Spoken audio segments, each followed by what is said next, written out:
to you by Budweiser. Want to go home with me tonight? I'm the designated driver. Budweiser. Responsibility matters. Pepsi. Every Pepsi refreshes the world. Submit your idea at refresheverything.com. And by Illinois Lottery's newest game, Powerball. Wednesday and Saturday jackpots start at $20 million. Tonight's game is available on your SAP audio setting provided by WRTO La Tremenda.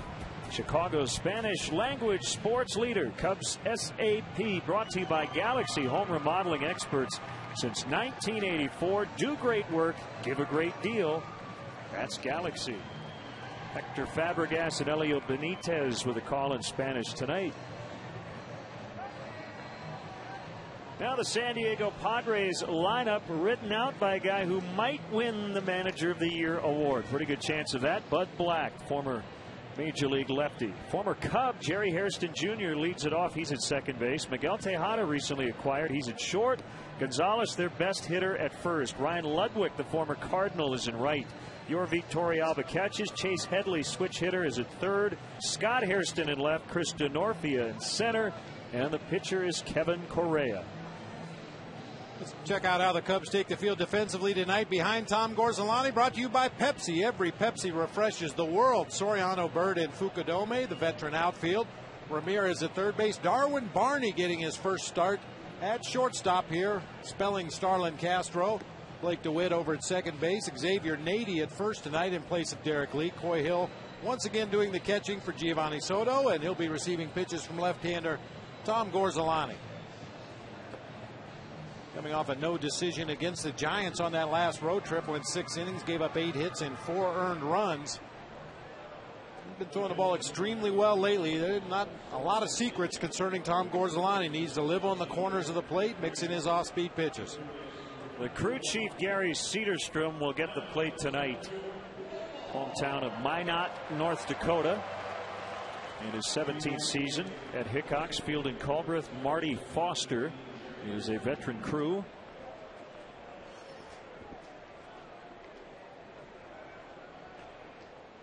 And it'll be former Cub Jerry Hairston Jr.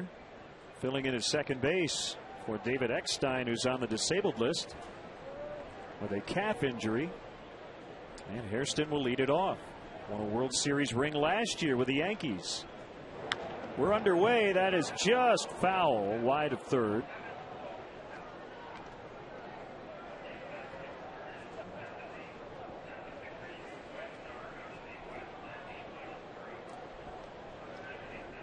Padres came here after winning a series in San Francisco. They've won 6 of their last 7. They've been incredibly consistent. 1 3-game losing streak all year.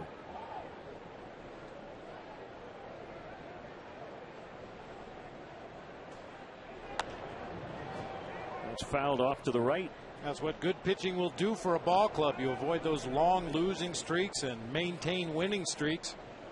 And this Padres staff, they can pitch with anybody. No coincidence that their manager, Bud Black, a former pitcher. A pretty good one. 15 years in the major leagues as a pitcher. 4th season as a manager. Fly ball to left. Soriano getting his first start in 3 days. Now our Chrysler game forecast. I think it's the nicest day of the year. 77 degrees, the wind out of the west. It's blowing out to right at the moment. Very little humidity. Perfect for the forecast. Brought to you by Chrysler. For more info on our vehicle lineup, log on to Chrysler.com or stop by your Chicagoland or Northwest Indiana Chrysler dealer today. Padres needed a little boost offensively, maybe a little more veteran leadership, so they went out and got Miguel Tejada from Baltimore and Ryan Ludwig from the St. Louis Cardinals. By all reports, Tejada has been a really good fit. He brings a lot of energy to the team in that clubhouse. His range is somewhat limited at this stage of his career, but he catches everything he gets to. Still has an extremely strong throwing arm and gives him another offensive weapon at the top of that order. There's the skipper, Bud Black. The 2-1 hit in the air to center. Marlon Byrd. 2 down. Well, you said it a while ago. You give Bud Black a little time, he'll put together one of the best staffs in baseball, and you'd have to say the best. And there's no question they're helped by their home ballpark, but you know what? They've done it on the road too. They have the best road record in the league. So they're not just winning games at spacious Petco Park. They're 33-25 on the road. And Bob, if we had put odds on it on opening day in Atlanta, if I had said to you, we won't play the Padres until August 16th, do you think Adrian Gonzalez will still be with San Diego? I think it was a better than 50-50 chance. The answer was no, as Marlon Byrd goes back to the edge of the warning track. But Gonzalez still here because his team's in first. Cubs coming up.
By Pepsi. Every Pepsi refreshes the world. Unfortunately, no Derek Lee for the next couple of days at least with the back issue. Fukudome leads it off. Darwin Barney gets the start at short for Starlin Castro. Bird, Ramirez, Nady, Soriano in the middle. Blake DeWitt at second. Coy Hill with a nice hitting streak, and Tom Gorzolani will bat ninth. Quick look at the Padres defensively. Scott Hairston in left, Kristen Norfie in center. If you caught the series this weekend down in St. Louis and wondered where Ryan Ludwig was, well, he's playing right field for the Padres now. 3 home runs in 51 at-bats since joining the Padres.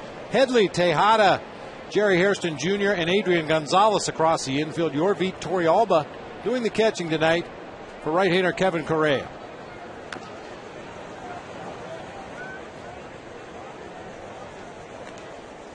Correa will feature 2 different fastballs, a cutter and a sinker. He'll work both pitches on both sides of the plate, throws a slider, a changeup, an occasional curveball. Has never beaten the Cubs. 0-2 in his career. That's a strike on a fastball. 0-2 on Kosuke.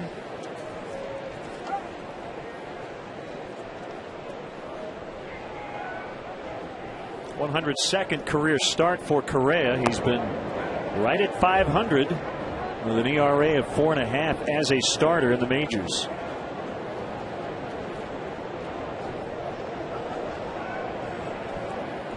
He'll turn 30 in 8 days. And bounced way in front of home plate. 2-2.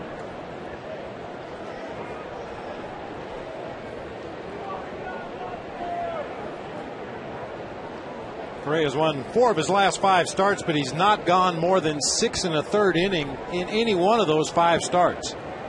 And you look at the splits, right around the 75 pitch mark, he seems to hit somewhat of a wall. The opponent's batting average goes up. Once again, we talked about that very deep Padres bullpen. They can usually pick him up if he can give them 6 innings. That's foul past first. Looks like the first base umpire, Ed Hickok's dealing with that early evening sun. I think he's telling Adrian Gonzalez, I didn't see it. That's probably not what an umpire wants to say.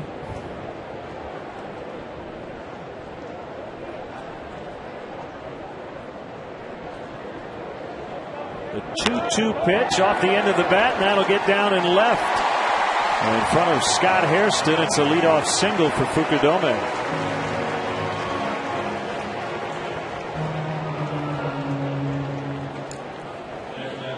AT&T Uverse TV launched the Chicago Cubs multi-view app in partnership with WGN Sports. Now for Cubs home games on WGN. Through the rest of the season, AT&T Uverse viewers can call their own shots. The multi-view app allows the viewer to choose from 7 different camera angles and watch 4 at the same time. Multi-view is on channel 780 and available to all Uverse TV customers in the Chicago area. Good numbers for Darwin Barney. AAA Iowa gets his second major league start, the first at short, which is a position he played the most in the minor league. Starlin Castro, if he does not get into action tonight, would be only the second time in his major league career that he didn't play. Lou admitted before the game, he said, I probably should have given him yesterday off. But after the Cubs won the game on Saturday, he did not want to tinker too much with his lineup. Castro went 0 for 5 in the game, but the Cubs won it 9-7.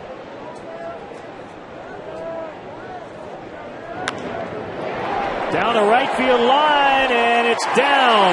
Darwin Barney with his first major league hit, and it's a double. Ludwig gets it back in after a little bobble behind the bullpen mound. Congrats to Darwin Barney.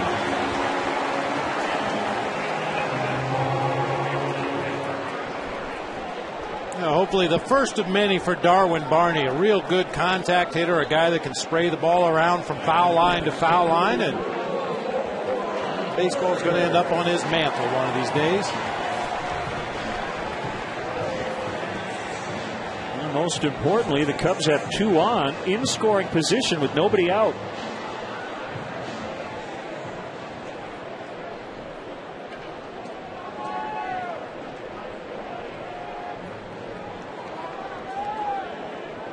Pretty sure Darwin's parents were in St. Louis, and you'd like to think they're here at Wrigley Field tonight to see him get his first hit. Hit hard, but Tejada picked it just off the dirt on the short hop, gets the out. Runners holding. Good read by Kosuke. Anything on a line, you got to make sure it goes through or make sure it's not caught. That ball was hit like a bullet off the bat of Marlon Byrd. Nice job by Tejada to run at Fukudome, forcing him back to third base before Tejada delivered on to Gonzalez for the out at first.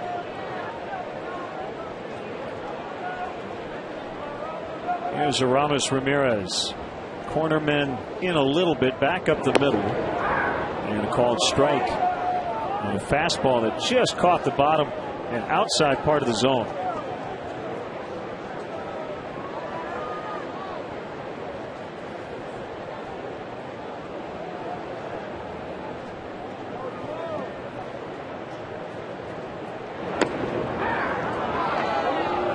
Tough at bat already. 2 pitchers strikes to start it. And the most recent one, a 2-seam fastball that starts just off of the outside corner.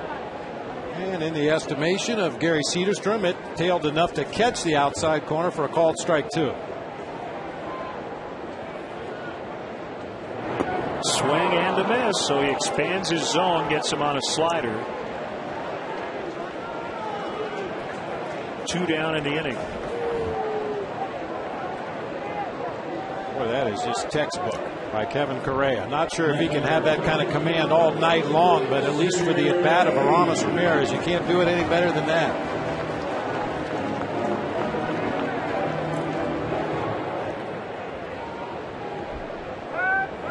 So it's up to Xavier Nady, who gets the start for Derek Lee at first. 278 on the road trip, knocked in 3. Starting to swing the bat better with some extended playing time. Outside, ball 1.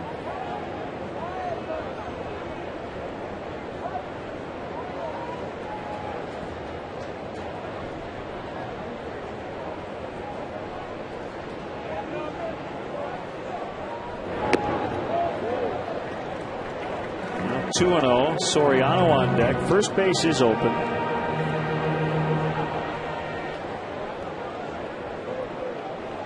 Correa pitching for his hometown team. He's from San Diego. He went to Cal Poly San Luis Obispo.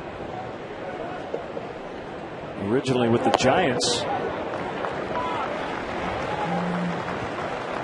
And it's now 3-0. Torrealba will have a chat with him.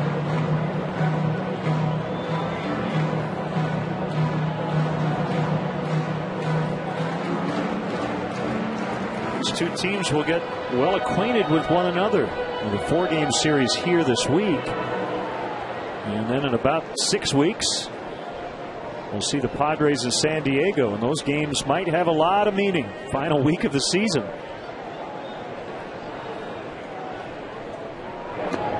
Way outside, ball 4 to load him up for Soriano.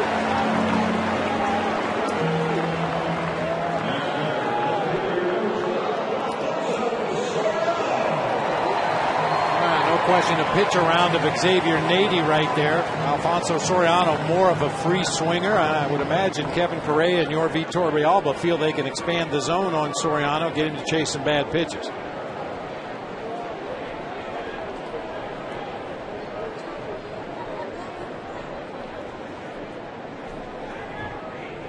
Here we go.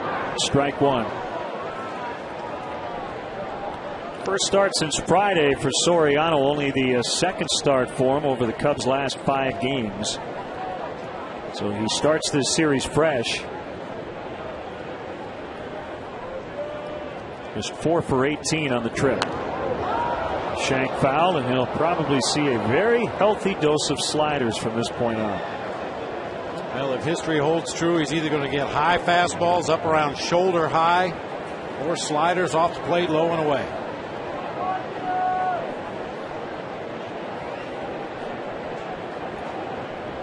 Tailed off here in the second half.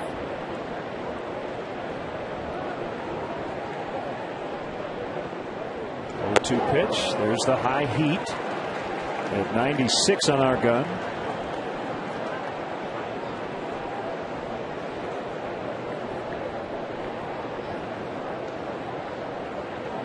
Bob, I located your tuba. That shot from the side there. Well, you've been looking for it. Somebody found it. Just missed. It's not easy to lose a tuba.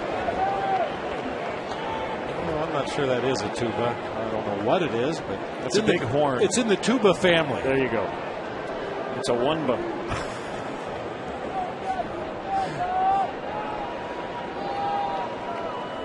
That'd be the oldest joke ever told. Popped it up. When it comes at second and third, nobody out, and they strand 3. And at the end of 1, 0-0.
Aubrey Hasley from Mount Prospect, Illinois, and Danny Ziefeld from River Grove. For more info on how you can be a Walgreens Celebrity Bat Kid, go to WGNradio.com. Walgreens, the pharmacy of the Chicago Cubs. A familiar face, Ryan Ludwig. Will lead it off for the Padres as he pops it foul back behind the visitors' dugout. Only a Padre on their roster of previous at-bats against the Cubs this season. .318 on the year against the Cubs with a homer, 3 RBIs, and 6 runs.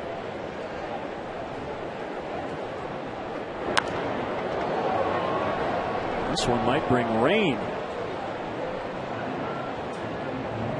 Ramirez a catch. That was a major league pop-up. Fans, tickets are available now for Cubs games in August and September, including the next 3 games against these Padres and games throughout September.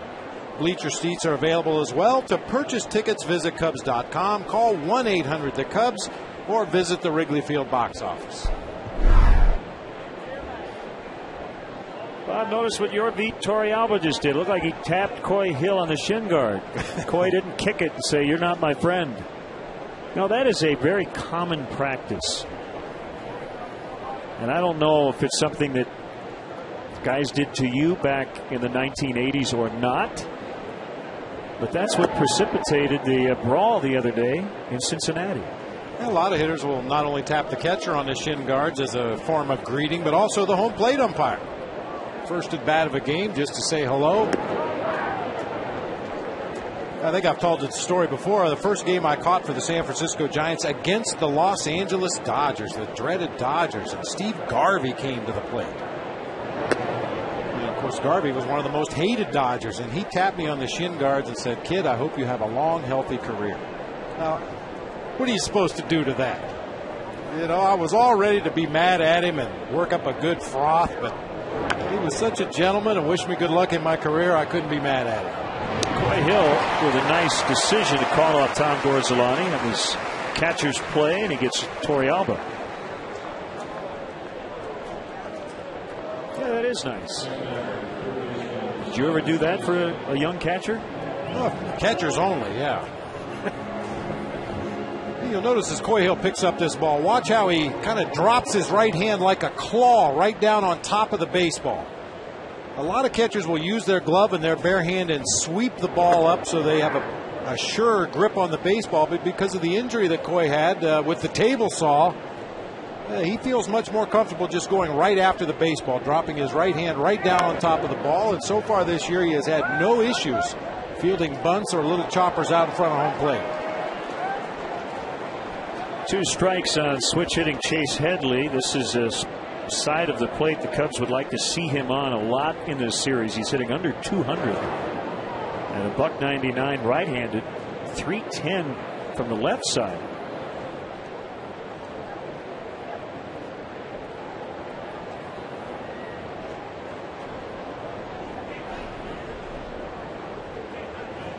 He is a third baseman by trade, but had been forced to the outfield because he was blocked by Kevin Kuzminoff, but then Kuzminoff was dealt to Oakland over the winter, and Headley back to his favorite position.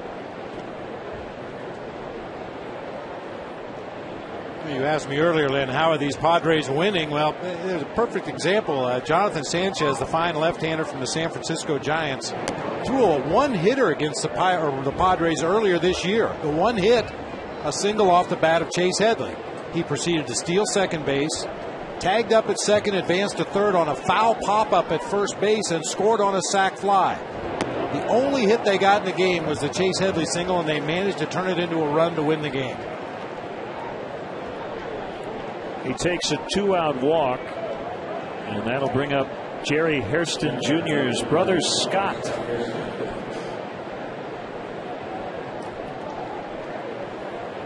So they're on the same team for the first time.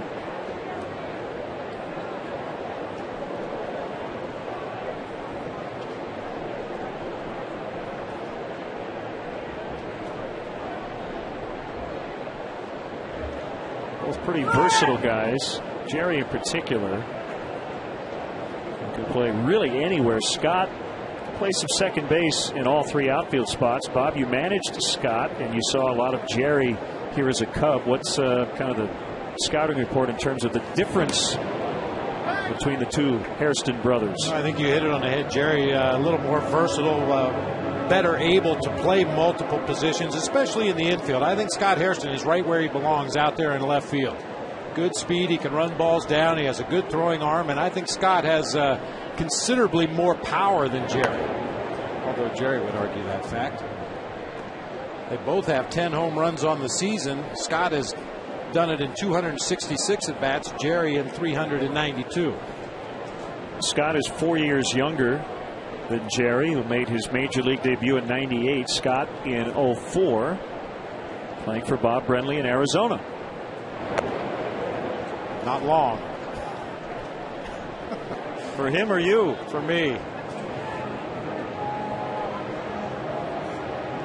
Scott was very raw when he got to the major leagues with the Diamondbacks in '04. How raw was he?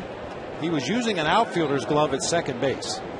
Now, you've heard me talk many times about the second base glove and how small it is so they can get the ball into and out of the glove quickly on the double play pivot. Well, for a while, we couldn't figure out why Scott was having so much trouble turning double plays at second base. Well, he was using an 11.5-inch glove. Runner goes. And he got in. Coy Hill put it right on the mark, but apparently late. Headley steals the bag.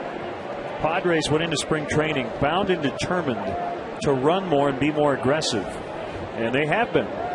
Now, not only have they done that on the offensive side, but their pitching staff has done a much better job of holding runners close this year and giving their catchers an opportunity to throw out opposing runners. It's their 100th stolen base. Only the Mets have stolen more in the National League. They finished 9th last year. A pop up on the 2-1. Nady had to drift back into fair territory to make the catch. After an inning and a half, Padres and Cubs are scoreless.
Good go of it here at Wrigley Field since May of '08. Cubs perfect 5-0, outscored them 35-14. For all your home improvement needs, shop and save big money at Menards. Well, the home team dominated the season series last year. That's a strike on Blake DeWitt. Cubs swept the Pods in May, but lost 5 of 6 in 2 different series at San Diego.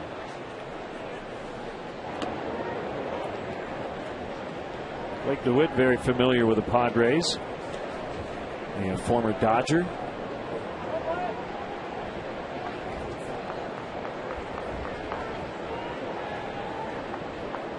One on the way. That's hit foul on a play. Tragedy struck Kevin Correa and his family earlier this year. His 22-year-old brother Trevor died when he fell off a cliff on Santa Cruz Island in California while hiking with friends. There's no question Kevin has had to pitch with a heavy heart all season. Coming off the best year of his career, 33 starts last season that led the Padres staff. That was after signing a minor league deal.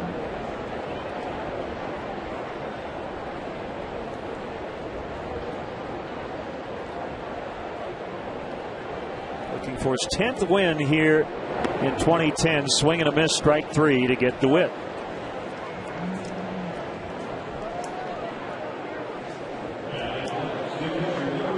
Kevin Correa is good, and we've seen a little bit of it here already in the first couple innings of this game. He will not throw very many pitches down the middle of the plate.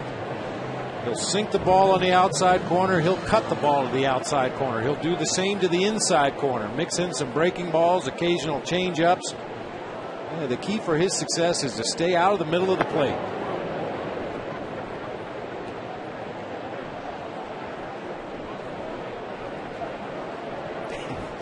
McCoy Hill and Jeff Baker in particular, a couple of Cubs who just hanging out in the clubhouse. They will put on their uniform, but they will roll up their pant bottoms above their knees so it's like they're wearing shorts. And I joked with Coy. I said, you should go with that look tonight. Just put the shin guards over the bare lower leg. And he said, it's funny. One of his family members reminded him that when he was young, he said, when you're in high school, you get the pants that just go over your knees. And remember the old thin stirrups that you might have worn near the end of your career? He said, we had the short socks. So basically no socks covering the calves, and they just had the thin stirrups, and they thought they were really cool. So he put the gear on right over the bare shins. Yeah, he did that for a little while. Those strap burns will get you. Yeah. Now I don't even remember. We might open it up to email. The White Sox wore shorts at one time back in the 70s. What did the catcher do? Got strap burns. Did the catcher wear shorts too? I guess so. I think he did. Had those softball unis. You can email us at LennonBob@Tribune.com. Follow us at Twitter.com/LennonBob. Does anybody remember?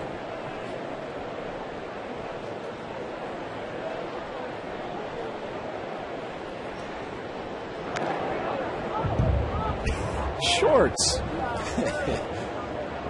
You believe it. Think twice about collared sliding. shirts. Yeah, they had lapels on their shirts.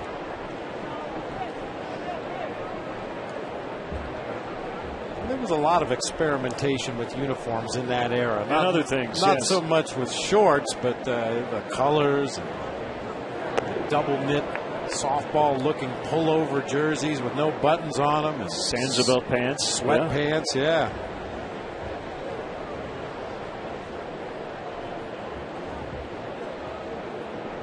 With 2-2 to Gorzolani and a base hit into center. Kevin Correa just shrugging his shoulders. And Gorzolani keeps the inning alive. Well, the Padres probably had the most interesting uniforms of that era, the brown and mustard uniforms, which we'll probably see in San Diego. They have a retro day every week when they're at home. Now, wouldn't you have liked to have been a fly on the wall in that meeting? We're going to change the team colors to brown and mustard yellow. There, right there. Yeah. That's the color. Yeah, that's a good idea. Let's do that. And what we'll do is we'll put a Twins cap on, and you got it. Fukudome lofts into left center, and Hairston played that very conservatively. Throw back to second. Ball got out of the mitt of Jerry Hairston. That ball was up in the air a long time, but Scott Hairston let it drop. Back-to-back singles with 2 down.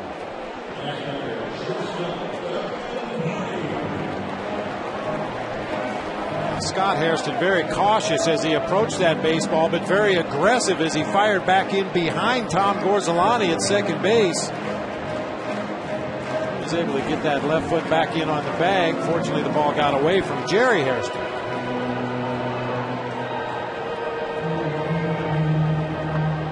Here's Darwin Barney, who doubled for his first major league hit in the opening inning.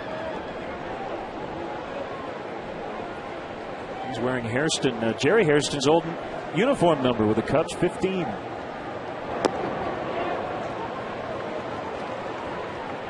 There you go. There it is. Yeah, Jerry Hairston Sr. might have worn that uniform.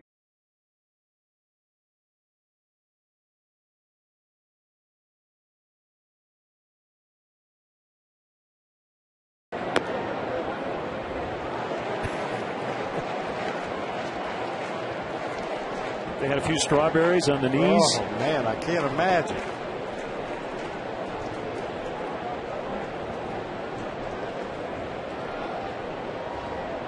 The thing is, they could go out to a nice restaurant and those jerseys work just fine. They get the force play on Fukudome. The inning is over. 0-0 after 2.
First inning fan cam and see who's enjoying the game.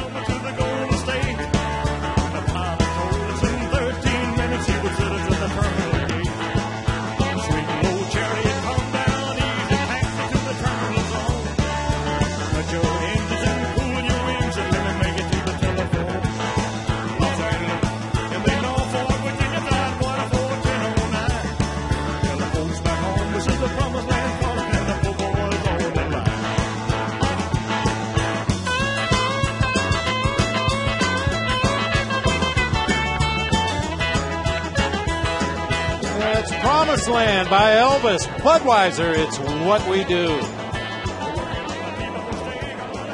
Thank you very much. Which Elvis? Costello fans would. Yeah, that was the Elvis. That was the Elvis. Yeah.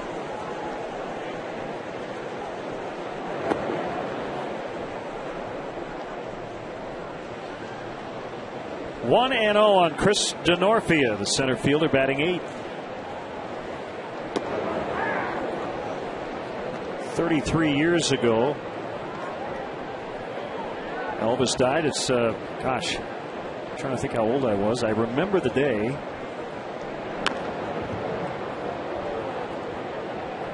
Just about everybody remembers where they were when Elvis died.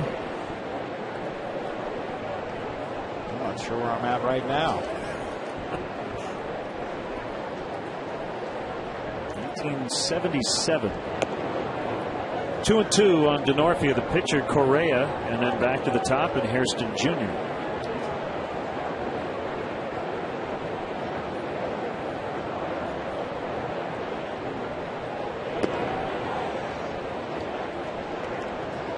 Remember when Babe Ruth died on this date, 1948? No. It's just a little bit too early.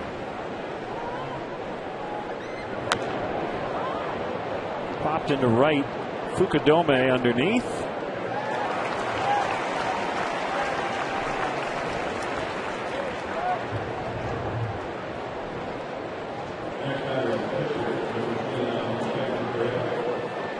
I didn't know Babe Ruth and Elvis Presley died on the same date.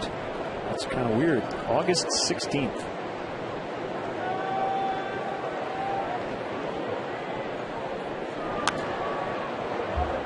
Two of the most famous Americans of the last century.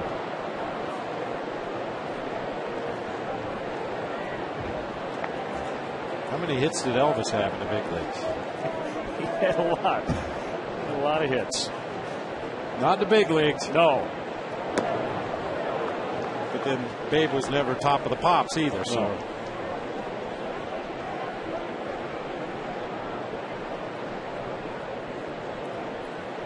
Oh, 2 to Correa. That's inside. 1-2 the count. Tom Gorzolani hadn't faced the Padres since 2007 prior to the start tonight.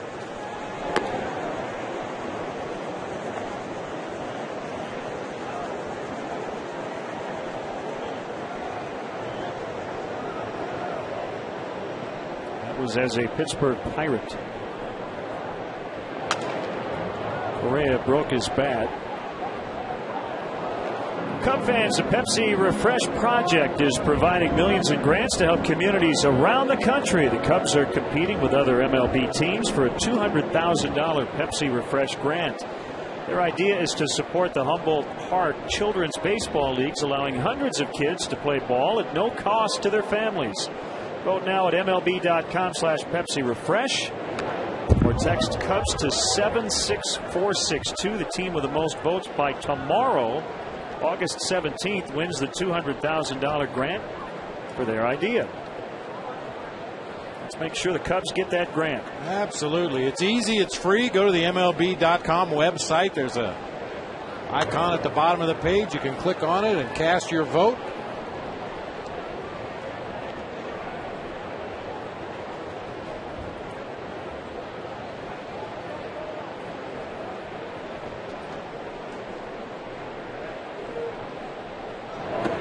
Finally, Gorzolani puts away Correa with his first strikeout. It took a while, but he got him. And Jerry Hairston, as any good leadoff man would do, waits till his pitcher gets back in the dugout before heading to the plate. You know, my lasting memory of Jerry Hairston Jr. as a Cub was the screaming line drives he would pull down the third base line foul. If he could have just found a way to turn the field around a little bit, he would have been a 350 hitter. All of his best bolts went foul down that third base line.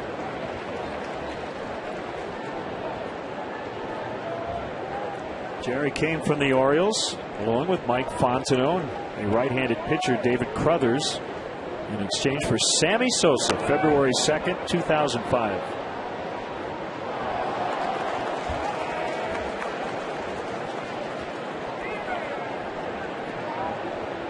To Naperville North High School. Two-time All-Stater in baseball, All-Area in hoops. A blooper, right center. Marlon Byrd doesn't have to leave his feet. The running catch for the final out. Gorzolani's been pretty sharp early on. 0-0.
On WGNTV.com, I have a post about tonight's opponent. Check out our new podcast. See who's conducting the stretch this week. Game notes from stats and much more at WGNTV.com.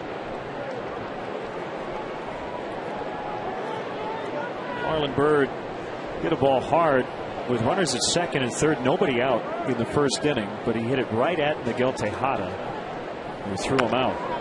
This one not hit hard as it's cut off by Chase Headley, and the throw beats him. Chicago Cubs baseball on WGN-TV is sponsored in part by the Illinois Lottery Mega Millions. Tuesday's Mega Millions jackpot is $86 million. Not that cold, and he's getting ready for the fall. And his Bears hooded sweatshirt on. Arama struck out his first time. Bob, one thing I noticed between innings, the last pitch the pitcher throws, catcher catches it, throws it down to second. Yorvik Torrealba had a terrible throw to second. It hit the grass in front of second base to the shortstop side, about 30 feet in front of second. Torrealba was kicking himself in the shin guard. He was throwing quite a tantrum behind home plate, not very happy with himself. Well, you look at this Cubs lineup, and really there's only a couple of guys that you would even suspect of possibly stealing a base against the Padres tonight. I mentioned earlier Bud Black, after a couple of years of very lax holding of base runners, has emphasized that to his pitching staff. So it's not as easy to run on a guy, even if he's frustrated with his own throws.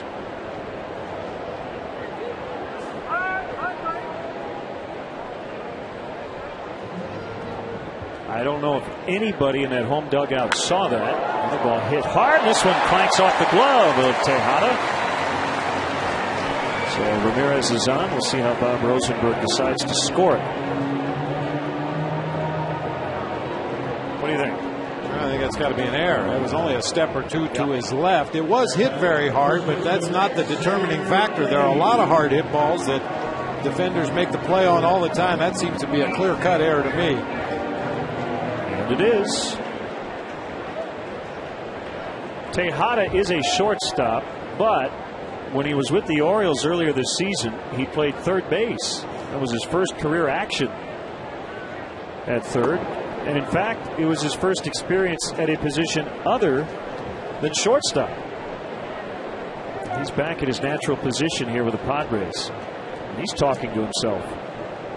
I was going to say about Torrealba, this was all psychology with making a bad throw. You get mad at yourself. You're kind of telling the opponent, that won't happen when I do it for real. On the other hand, if you're the Cubs, you could look at it and go, well, let's test him and see if he'll throw another one to that side of the bag. Yeah, under no pressure, with no base runner, no rush to get rid of the throw. He still pulled it 30 feet wide to second base and two-hopped it in there.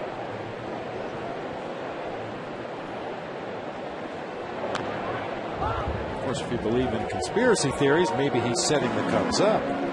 You could go in that direction, too.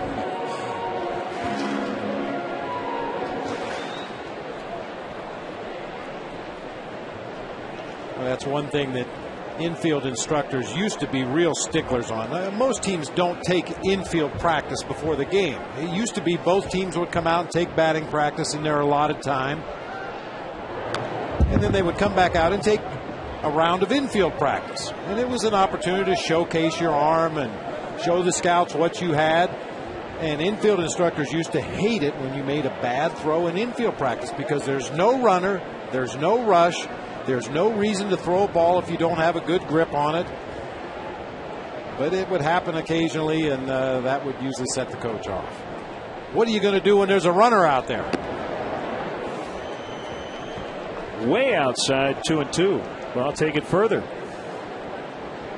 Cubs infield coach Alan Trammell watches his infielders like a hawk between innings, and he has reminded young Starlin Castro, you and Blake DeWitt, or whoever happens to be your double play partner, you guys alternate taking those throws between innings.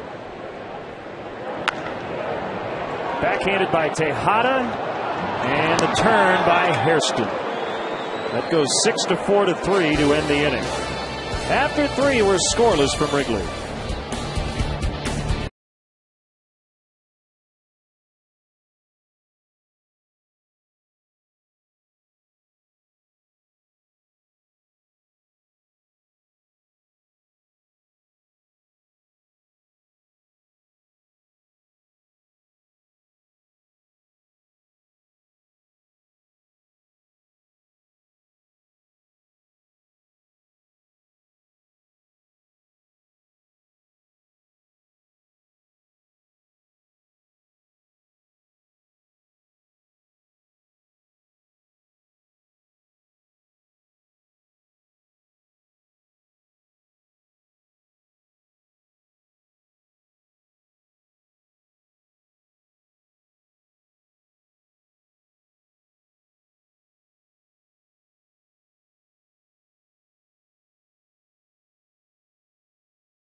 This is how you dial it up. Tejada, Gonzalez, and Ludwig against lefty Tom Gorzolani. Carlos Silva threw off the mound today as he comes back from the cardiac evaluation and resulting procedure. At some point he's going to go out and make at least one rehab start. And then at that point, hopefully back in the Cubs rotation. Pretty good chance the Cubs will continue to look and may look at some more young starting pitchers at some point when we get into September. I have a feeling Jeff Samardzija will be up. Jeff pitching tonight for Iowa. Looking for his 10th win. He's 9-2 as they play at Fresno.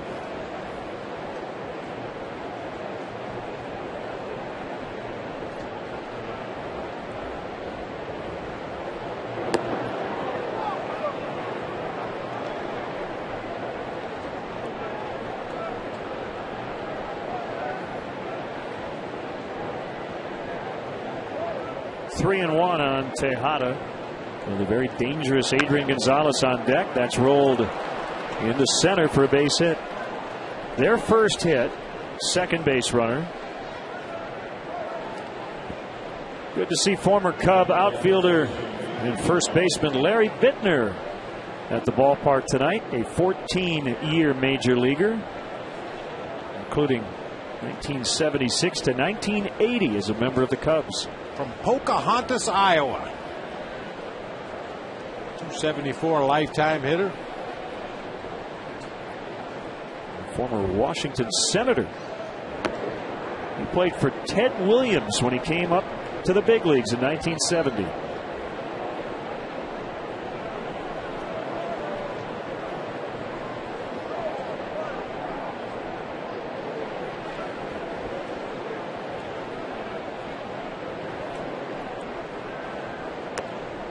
That is a strike. Time now to take a look at our PNC Cubs achiever. It's the man at the plate, Adrian Gonzalez. He's kind of flown under the radar for people that live east of the Mississippi, but one of the best left-handed hitters in the game. PNC Bank is proud to be an official sponsor of the Chicago Cubs and just as proud to support the fans and community who cheer them on. PNC for the achiever in us all. Gonzalez has 4 homers in his last 3 games here at Wrigley. 152 in his career. He's already 4th on the Padre all-time home run list. 11 away from Nate Colbert's franchise record of 163.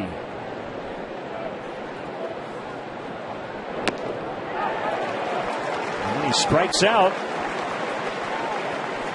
It's 2 for Gorzolani. Now, we mentioned it earlier, really didn't get a chance to expand on it, but I think going into this season, there were several teams already getting in line for the Adrian Gonzalez sweepstakes. He is eligible for free agency after next season, and there was common knowledge that the Padres weren't in it. They were probably going to have to deal Gonzalez. Well, instead of backing up the truck and unloading some of their higher paid players, they actually did the opposite, went out and added some veteran players in Miguel Tejada and Ryan Ludwig. I think the Padres have surprised a lot of people this year. They thought the pitching was going to be good. I don't think anybody expected it to be this good.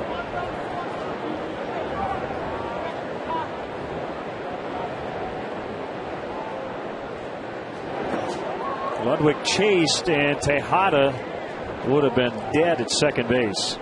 He went about 10 steps off of first and realized Coy Hill had already gotten to the ball. 2 stages. Anytime there's a ball in the dirt, block and recover. Find where the ball is as quickly as you can and get on it to hold that runner at first base. Nice job that time by Coy Hill.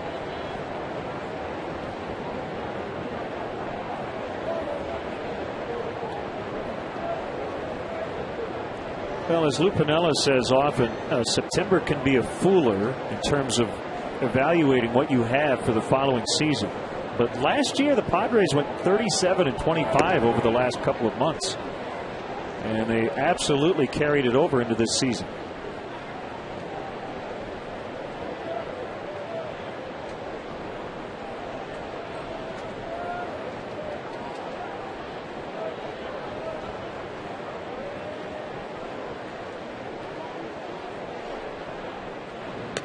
You mentioned their road record. 8 games over 500 away from Petco Park this year, and I think that's partly because of the kind of ball they play.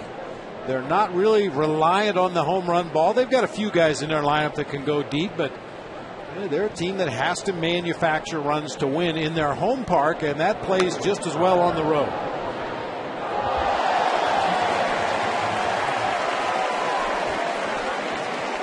The only part of it that could change, because it sometimes can be a little fickle, is the runners in scoring position number. Adrian Gonzalez, 414, leading the majors. And Ludwig is second at 408. But again, a lot of that damage coming as a Cardinal. But you're right, everything else they're very solid at doing. They've actually scored 1 more run than the Cubs have.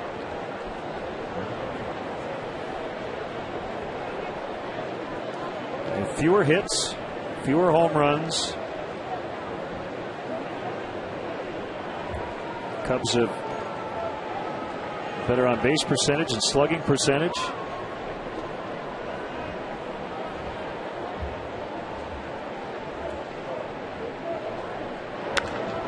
And a line drive into left. One area that really jumps off the stat sheet at you, however, is the defense. The Padres are tied with the Giants and the Reds for the best fielding percentage in the National League. They made 50 errors this season. The Cubs are dead last with 94. Ryan Ludwig's always been a real good low ball hitter. He likes that down bottom of the kneecaps and below. That time he golfed it into left field for a base hit.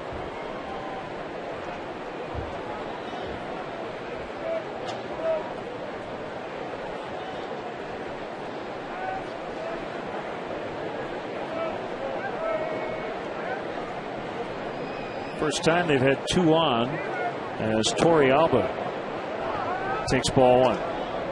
He's got the Humberto Quintero back right pocket hanging out. It seems to be a catcher thing.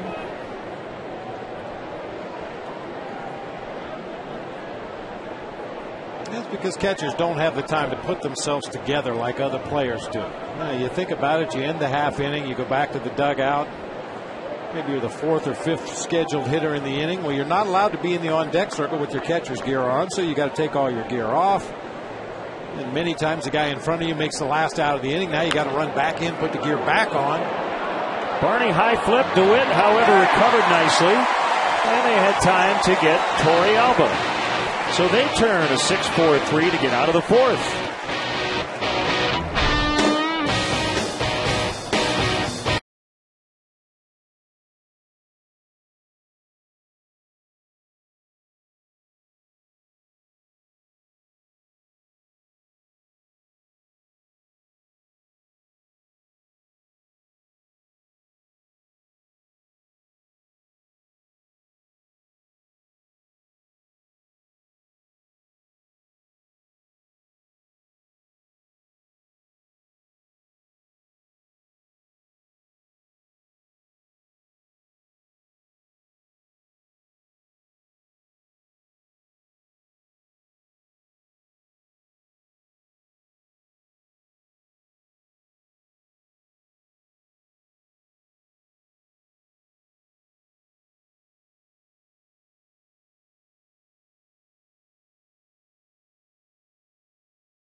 WGN is brought to you by Bud Light, the sure sign of a good time. Here we go.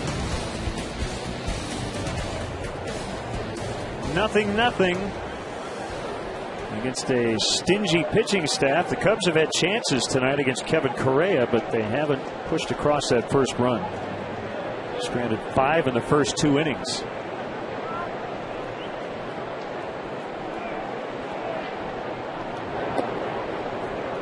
Slider is low and outside. The Francisco Rodriguez story gets weirder by the day. Got arrested after allegedly hitting the father of his girlfriend as Tejada can't get it. Soriano is on. Now the story is he has a torn thumb ligament in his right hand. He is out for the year. He's going to need surgery.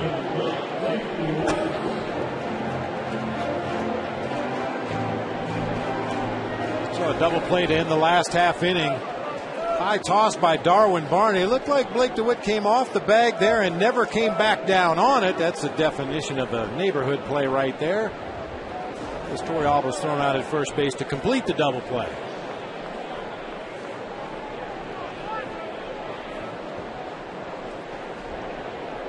Leadoff man on. Ball one outside on DeWitt. And John Heyman from SI.com reporting that the Mets are looking at possibly trying to void his contract, which I think they should certainly look into.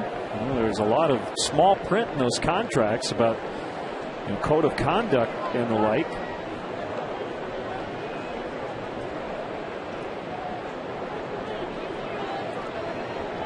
But baseball has the strongest union in the world, so that's going to be a tough one. It is. Soriano goes. DeWitt trying to protect him, and he's going to be out. Hit and run, and DeWitt flailed away at an inside pitch. And Torey Alba threw that one right on the money. like it was a hit and run. By the way, DeWitt swung at that pitch, just trying to put it in play somewhere. Unfortunately, came up empty. And on a hit and run, if the batter doesn't make contact, that runner's going to be out almost every time. Well, the bad throws that Torrealba made between innings apparently were a decoy, because that one was right on the money. He's thrown out 29% on the season.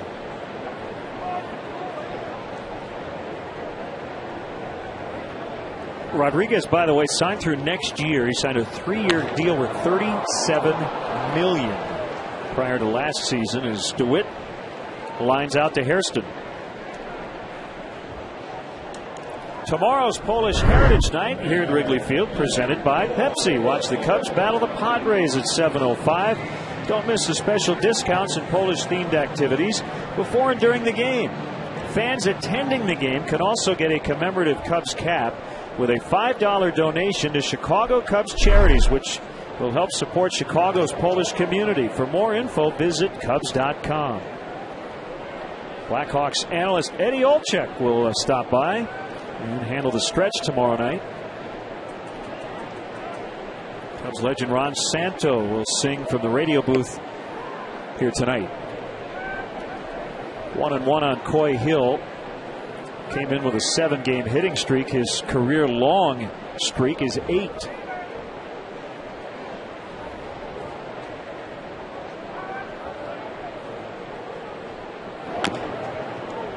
High chopper foul. 1 ball and 2 strikes on Hill.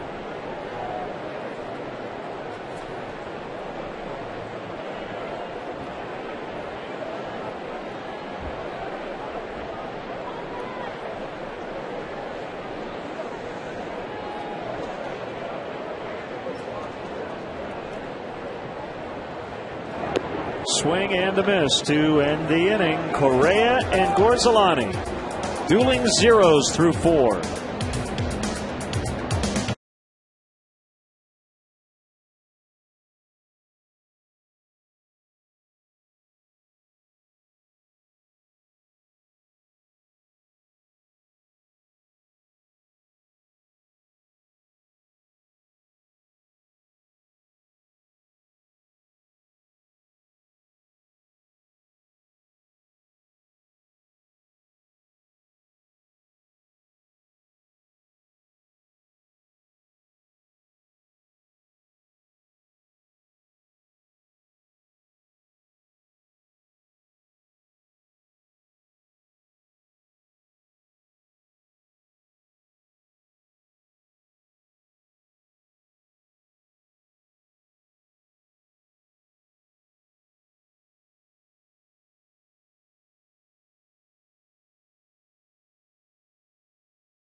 Chicagoland viewers, how would you like to win 5 $5 footlongs from Subway?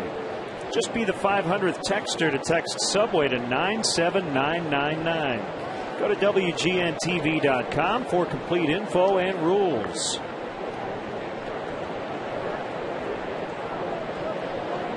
Chase Headley, who walked and stole a base in the second, takes a breaking ball for a strike from Tom Gorzolani.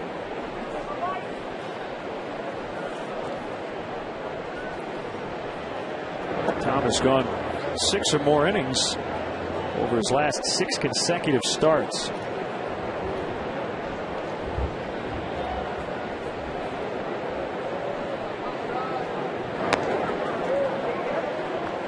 So Coy Hill going down on a knee.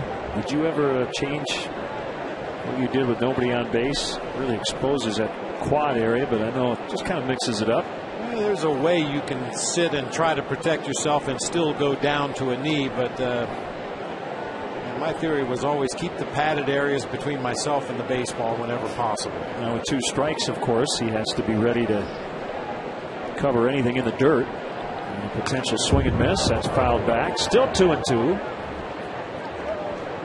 Benito Santiago, Tony Pena, right? They used to literally sit. That's how you catch without crouching. You sit. Well, those guys had no ligaments in their knees, so they could do that.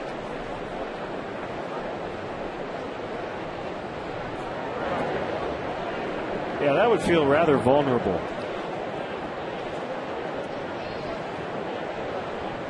Yeah, one of the things that the catchers hate more than anything else about their job is in spring training, the first day you have to catch live batting practice. This is scalded down the line. Just foul. Must have nicked the sidewall. Once you get past a certain point, the chalk line is, as you see, just inches from the actual wall. So if it hits the ground, it's basically going to be fair. Barely enough room for a baseball to fit between the foul line and the sidewall down in that corner. Getting back to the live batting practice in spring training, the hitters are a little behind, the pitchers are a little bit ahead. You get a lot of foul tips as a catcher, and this was in the day before they had the extension to cover your right shoulder. Crack bat pop up, and Blake DeWitt will get it. Well, you can see on Coy Hill's chest protector, he's got a little extension that sticks out and covers the right shoulder in the event you get a foul ball on that side. Well, a million years ago, we didn't have those.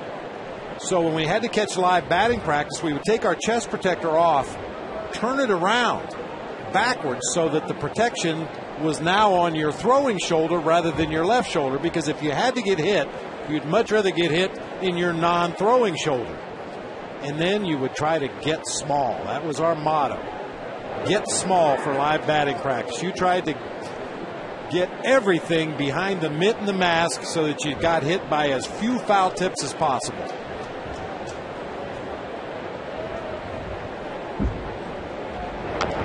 A tapper off the bat of Scott Hairston. Coy Hill has to hurry. Got him. Post play at first.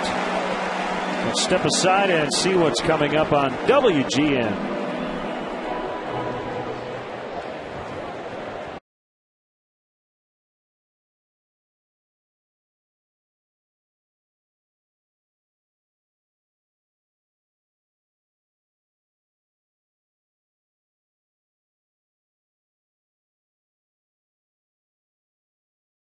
Stand. Pods and the Braves, 2 first-place teams are in.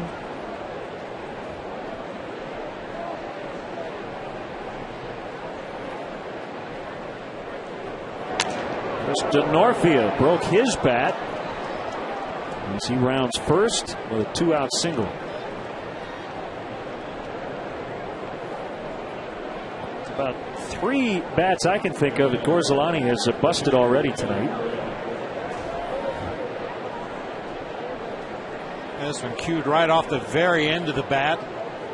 Just enough to get it over the head of Blake DeWitt into shallow right center field.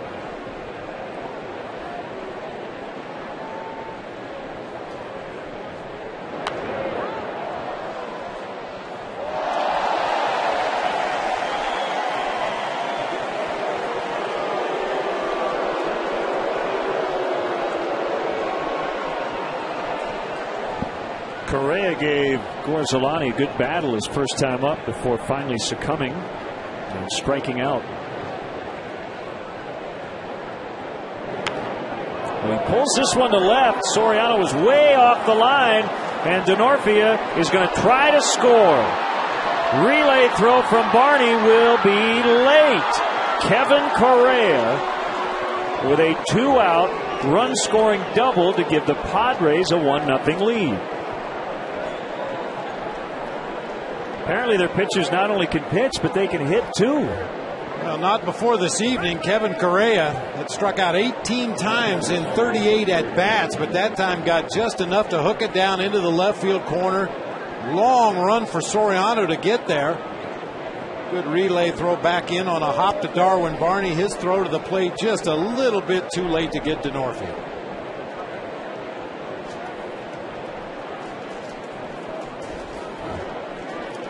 All this happening with 2 down.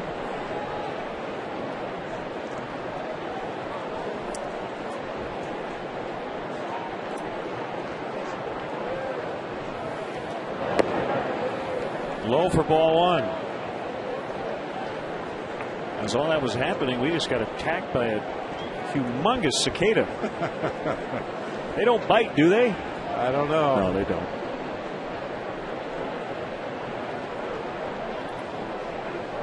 That thing was huge. And DeWitt kept it in front of him, has time, and flipped to Nady, and that's the inning. But they get the lead on Kevin Correa's RBI double. And it's 1-0 San Diego.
Bachelorette parties.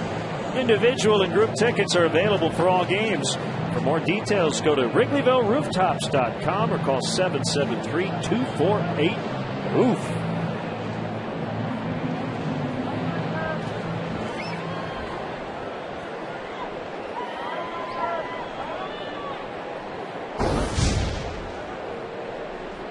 Kevin Correa, once he gets into the 5th inning, start to collapse a little bit. Cubs hoping that happens tonight. You mentioned he's been a lot better here lately. 4-1 over his last 5 starts. Trying to beat the Cubs for the first time in his career. And is working with a 1-0 lead that he gave to himself with a run-scoring double.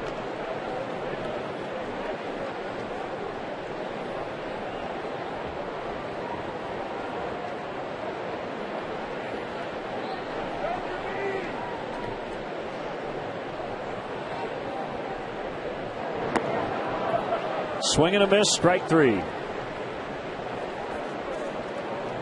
Now for Kevin Correa this season, it's basically been the 3rd time through the opponent's batting order. First time through the order, he's held him to a 243 average. The second time through the order, a 223 batting average. But the 3rd time through, it jumps up to 342. And once again, right around the 75 pitch mark, 5th or 6th inning. Fukudome is 2 for 2 tonight in that leadoff spot. No Colvin, no Castro in the lineup. Andrew Kashner got the weekend off in St. Louis, so the rookie's going through some growing pains at times, which happens. Pretty decent chance we'll see Kashner in action at some point this evening. For Castro, it's just a night off. He has been playing every single day.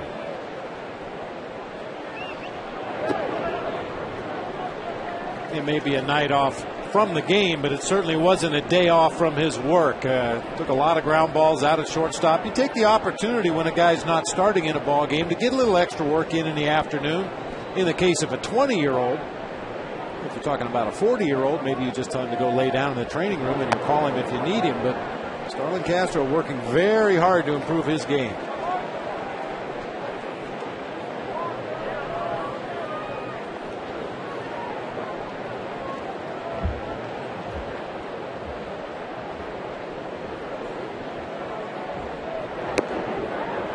That's a strike, 3-2.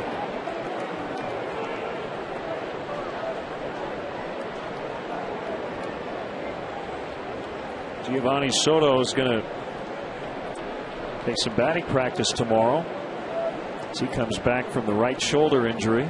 Been working on some defensive things with catching instructor Matt Sinatro, and he is eligible within the week. Could be back on Sunday, I believe.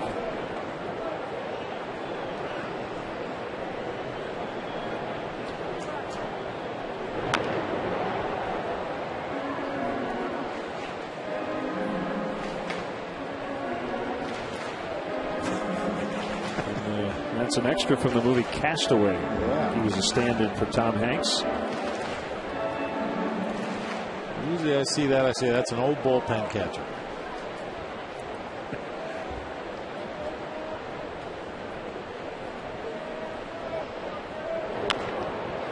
Bouncer to Miguel Tejada. All that gentleman needs is a Cubs lapel pin, and you can watch the Cubs take on the Padres this Thursday at Wrigley and get yourself a lapel pin. Game time is 1:20, but be sure to get here early. The first 10,000 will receive a Cubs lapel pin, compliments of Bank of America.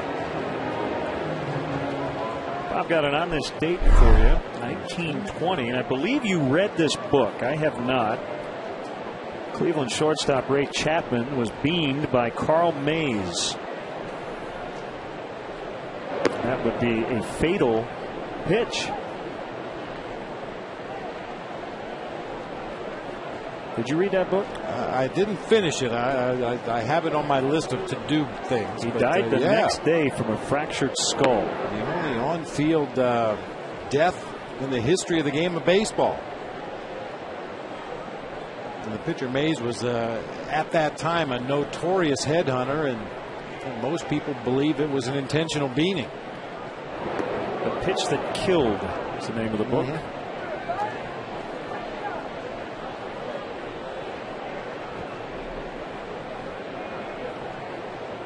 Here's an extra from Field of Dreams.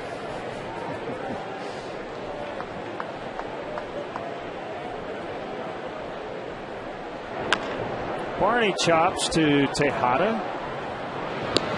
and he gets him. It's a 1-2-3 for Correa. Padres 1, Cubs nothing after 5.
Temperatures in the mid-70s.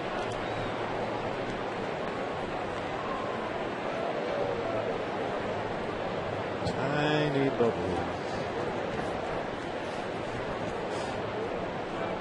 Feel free to keep singing. We've got all night. No, that's all right. Tejada will lead it off against Tom Gorzolani. Only run scoring so far courtesy Kevin Correa. 2-out RBI double in the 5th.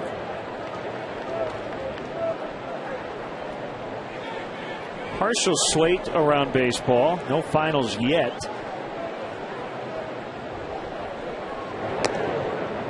Pirates lead the Marlins 7-1 in the bottom of the 8th in Pittsburgh. The Bucks have lost 7 in a row. Florida just got swept at Cincinnati.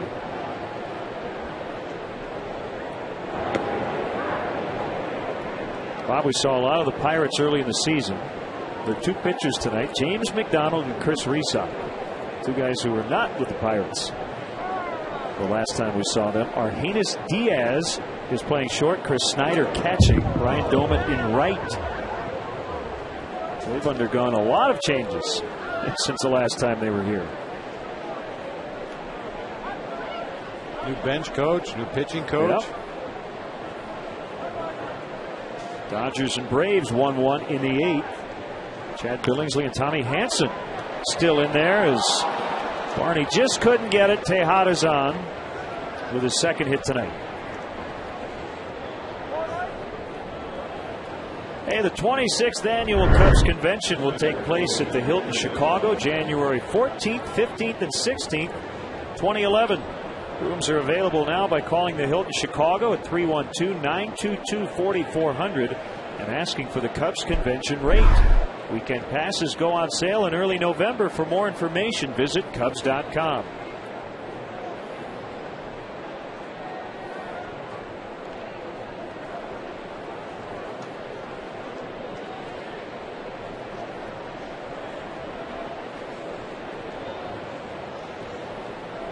Mets lead Houston 1-0, bottom 6. Carlos Beltran went deep off Wandy Rodriguez in the 4th. Jonathan Meese has put together a fine season. He's gone into the 6th with a shutout. You know, I mentioned the no-hitter broken up yesterday in Minnesota, but I didn't even consider that Kevin Slowey was not in the game, but he was taken out with a no-hitter after 7 by his manager. And Ron Gardenhire basically said, I would have booed me too. As a fan, I'm sure it pained him to have to take out his starting pitcher with a no-hitter, which was quickly broken up against the bullpen. They did win the game, but I get it. Well, it didn't slow either miss a start or have to get pushed back a couple of days because of some elbow issues in his start before this one. I think he was up to around 106 pitches, and you know, Ron Gardenhire has a bigger picture to look at than just one ball game, and he wants to have Kevin Slowey available down the stretch. Twins will host the White Sox starting tomorrow night. Just kind of a quirky note. I don't know what it means. The White Sox, who are 3 back in the Central, are 12 games over 500. They're 65-53. They went 15-3 in interleague play. So basically, they have been a 500 team against their own league this season. They took a huge advantage against the National League, and that helped them get back into the race. The Twins went 2 games under against the NL, so they're 20 over against their own league. So just based on the schedule down the stretch, I guess you'd have to give the advantage to the Twins, who already have a 3-game lead. But anything can happen. Yep. Big series coming up for the Sox and the Twinkies the next 3 days, 4 days. Not sure what it is. I think it's 3. Yeah, Tuesday through Thursday.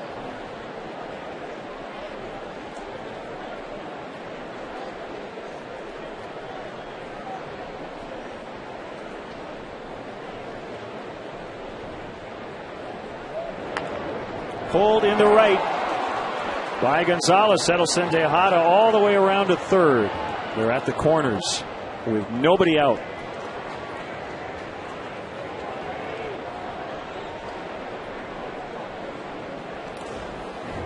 Adrian Gonzalez gets out and around this pitch. He knows there's a hole on that right side of the infield. Seems Adrian bounces off the bag over there at first, but he's so close to home plate, just no reaction time. That ball shoots past him into right field, and Tejada able to turn the corner and make it to third base easily.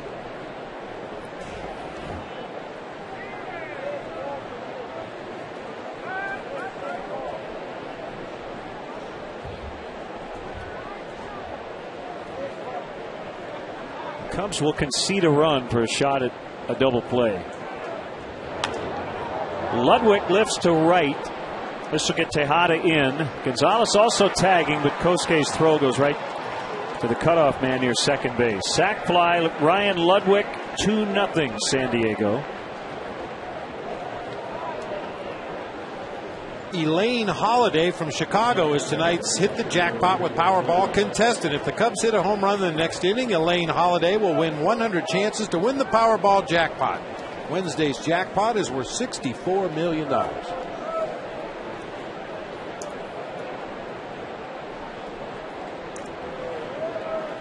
Again, this is what the Padres do. The Cubs had runners at second and third. Nobody out in the first inning. It could not break the seal. Granted, Marlon Byrd hit the daylights out of a ball right at the shortstop. But then Ramirez struck out and 80 walked. Soriano flied out. Well, the Padres get him at the corners, nobody out. Ryan Ludwig hits a sac fly. I guess the best way to describe this Padres offense is opportunistic. They may not have a lot of chances, but when they do get chances, that's when they seem to come up with the base hits or the sac flies, in this case off the bat of Ryan Ludwig. 3-0 now on Torrealba.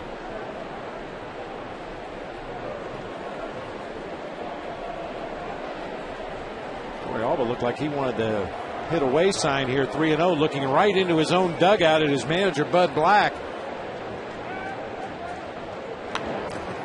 There you go. You're right on it.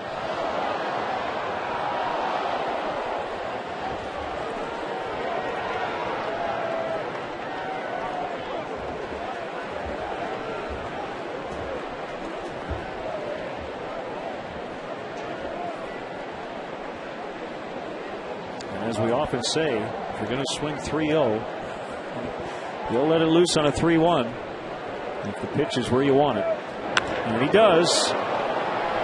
But he hit it too hard. Right at Marlon Byrd.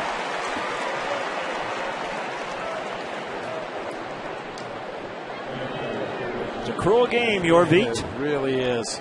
This game will drive you nuts. The pitcher Kevin Correa cued one right off the end of the bat down the third base line for an RBI hit. Jorvik Torrealba blasted the living daylights out of that line drive, carried all the way out to Marlon Byrd in center field, and nothing to show for it.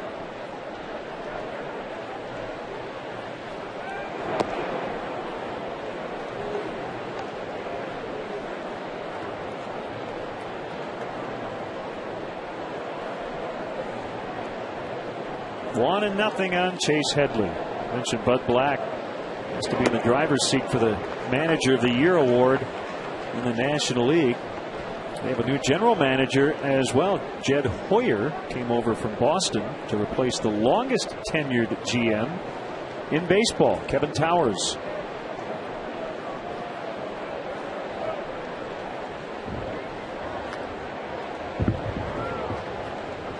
It would be pretty hard to argue against Bud Black for Manager of the Year, but I'm sure there will be a case made, a sentimental case made for Bobby Cox should the Braves hold on and win that Eastern Division. They have a 2-game lead over the Phillies going into play today. Dusty Baker, Dusty too. Baker in Cincinnati. Yep.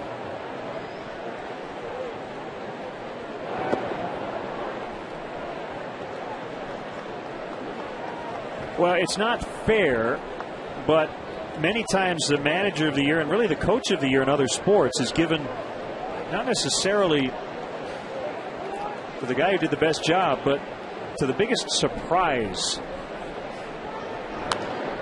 Well, if it just went to the team, the manager of the best team, Joe Torre would have won it every year in the American League. But when you manage a team that spends a lot of money, it's a little harder to win that award.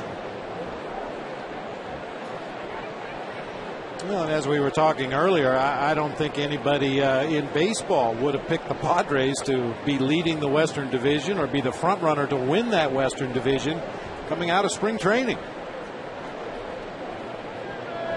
If I had to handicap it right now, and tell me if you agree, I think the front runners for that award would be Ron Washington and Bud Black. I would agree with that wholeheartedly. Yeah, Texas has surprised everybody in their Western Division, as have the Padres in the National League West. I mean, Texas is threatening to run away and hide, an 8.5 game lead over the Angels.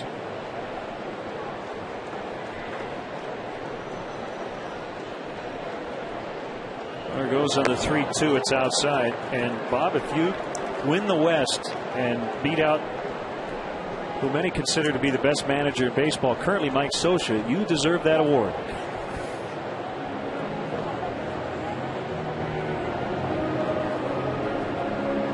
Larry Rothschild out to chat with Gorzelani.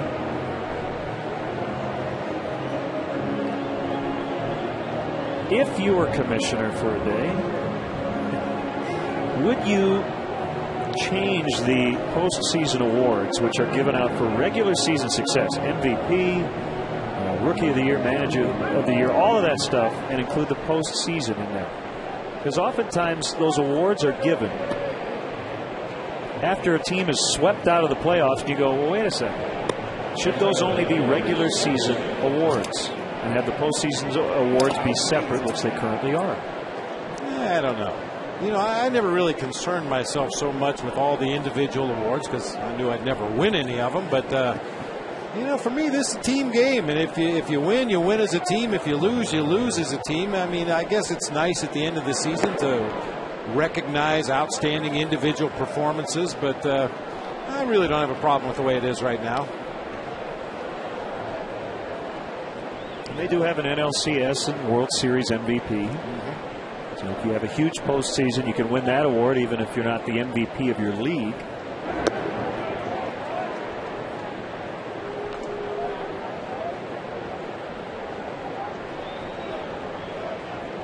Rookie of the Year candidate right there, Starlin Castro. You know, talking with the guy on the bench he has the most in common with, the Bat Boy. In terms of duties tonight or age? Age. 3-0 on Scott Hairston.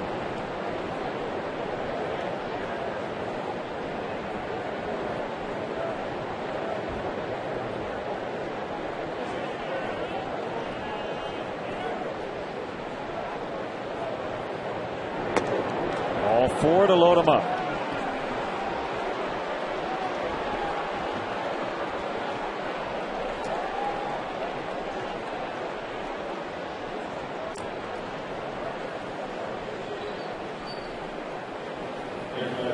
Make sure you check out our brand new podcast, WGNTV.com.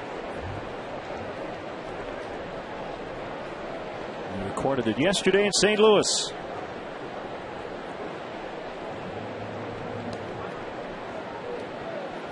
Chris Denorfia with 2 outs takes it low. Speaking of postseason awards, I believe it was Mike Hampton. This is one of my favorites. I think he had a stipulation in his contract. He had some sort of bonus if he was the MVP of the division series. That award does not exist. So apparently his agent thought that they would create that award at some point down the road. Barney picks it up, the little flip to DeWitt. The inning is over. They add 1 though, and now lead 2-0.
WGNTV.com right now and click on the WGN Sports Game Zone banner and connect to all the up-to-the-minute stats and info while you're watching at home. Game Zone is sponsored by The Great Escape, pools, patio and play sets, hot tubs, and more.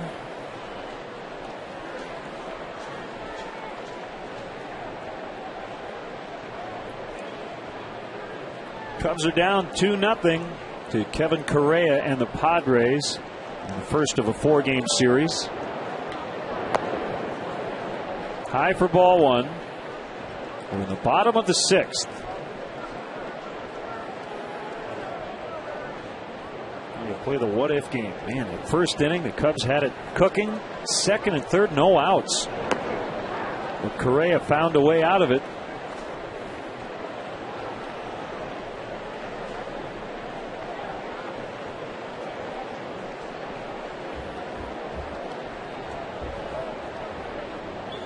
The pitch. Bird was late on a fastball, 1-2.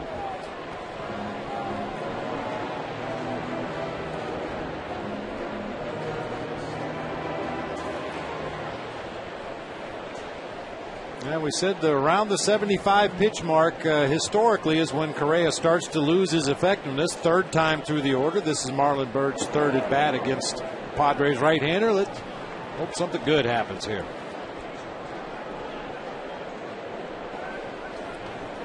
The bad news is Bud Black probably knows that fact. Yes, he does. And he has guys stretching in the bullpen, the best bullpen in the majors, as Tejada gets Bird.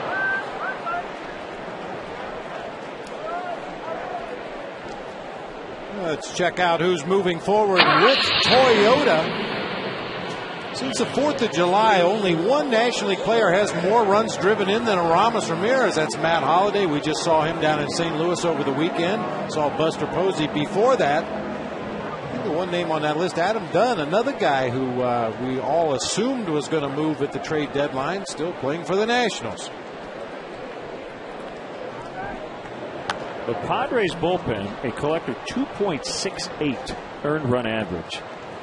That's a half a run better than the rest of the majors. The Twins at 3.14 are second on that list.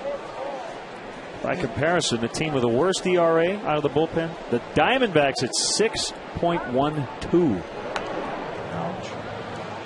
Our Toyota moving forward, as always, brought to you by Toyota and your local Toyota dealers, official partners of the Chicago Cubs.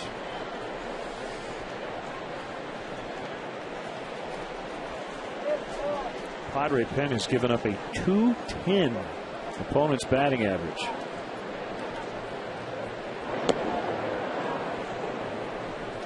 And just by way of comparison, when you look at a starting pitcher and you see a .210 opponent's batting average, that's an all-star pitcher.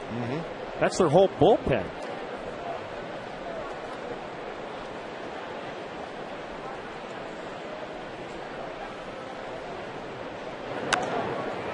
Popped up. Gonzalez out along with Hairston, and the second baseman catches it.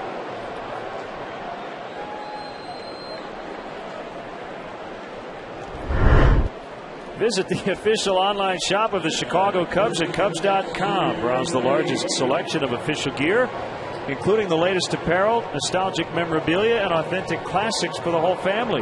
Get your gear from the official source, the Cubs.com shop. Except no substitutes. So who actually made the catch here? Was it Hairston or Gonzalez?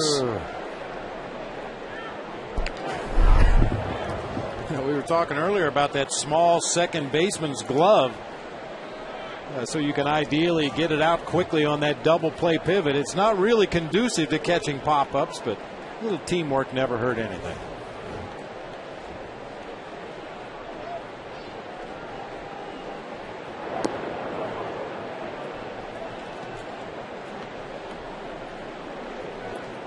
One and one on the former Padre, Xavier Nady.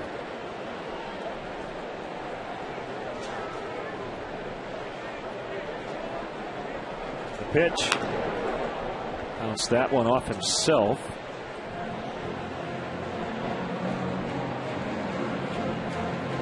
Xavier made his major league debut The year he was drafted, 2000.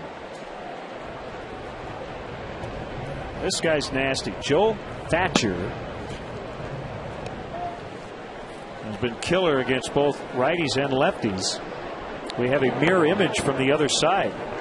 Ernesto Frieri, the right-hander.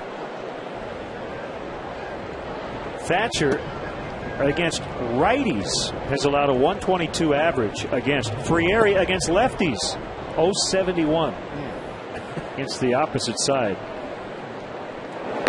Swing and a miss. That's it for the 6th. Off to the 7th. Padres 2, Cubs nothing.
Around for the most part the duration of my life, and they were the ones who I learned the most from. So they were the ones that I really could sit down and talk to at any time about anything. That's our AT&T U-verse replay. Find out more of what's possible at att.com. AT&T Rethink Possible. Hall of Famer Andre the Hawk Dawson speaking to students from the Chicago Urban League, an organization that supports and advocates for economic, educational, and social progress for African Americans through agendas focused exclusively on economic empowerment as the key driver for social change. Couldn't think of a better speaker today for the youngsters in the audience. Great to see Hawk back in Chicago.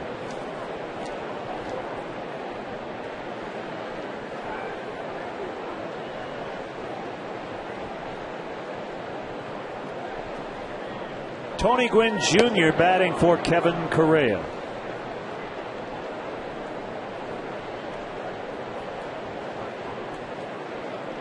Correa was excellent. 6 shutout innings on just 5 hits.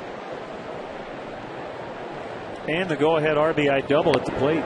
That's a strike. 2-1. The son of a Hall of Famer. Right-hander Luke Gregerson is up.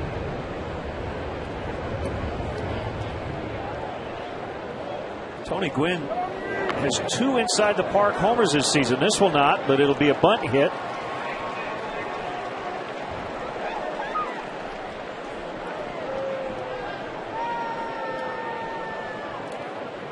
It's his 5th bunt single here in 2010.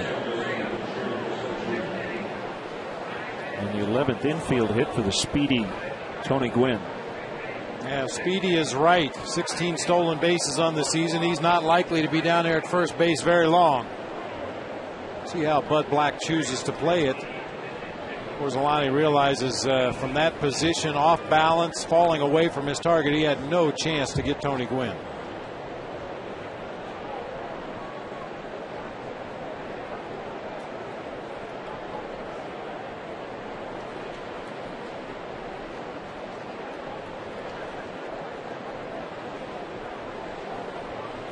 We have sons of major leaguers all over the diamond for the Padres. Hairston's, Tony Gwynn. You can certainly ask Jerry and Tony why they don't have Junior on their jersey. You know, that sometimes, Bob, can be a sore subject. I think both guys would, they like to forge their own identity. As Gwynn runs, here's a throw by Hill. Safe.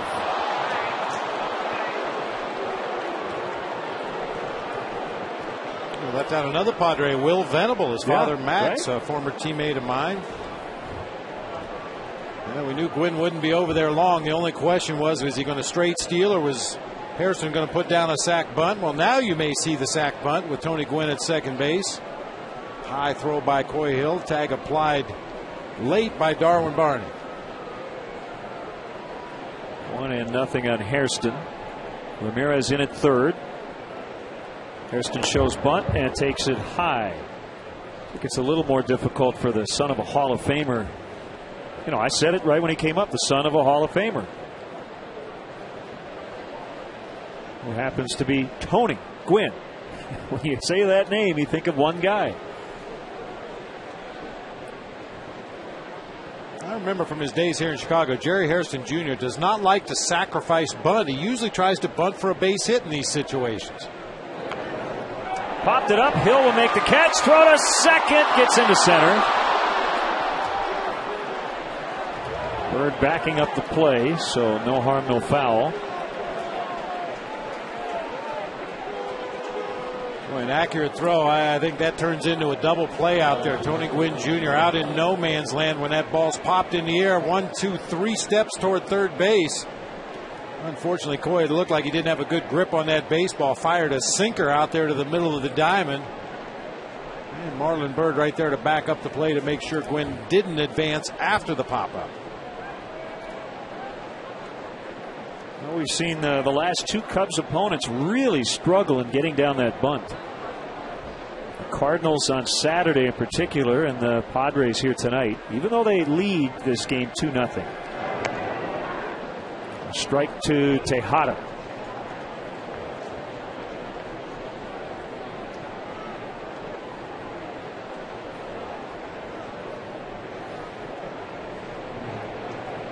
James Russell, the lefty, Berg, the righty. They're both rookies.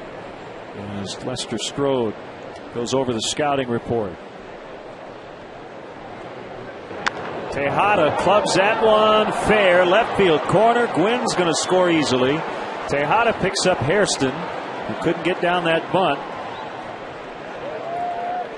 So Tejada with 3 hits tonight, and it's 3-0.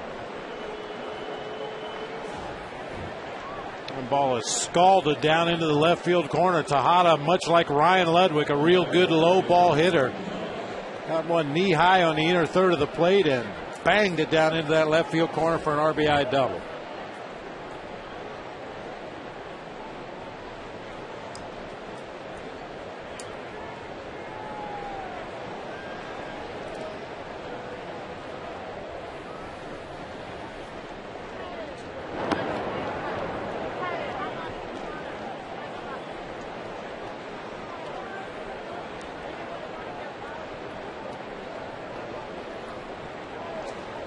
Orsolani nearing the end of the line here tonight.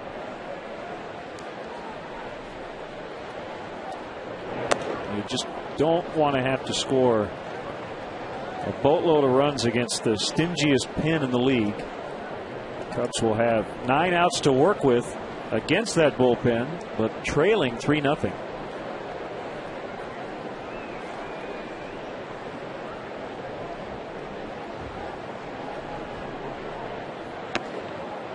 Swung on and missed. The WGN News follows the game. Lourdes Duarte, Tom Negevin will have the news. Jim Ramsey with the weather, and Rich King with all the sports highlights.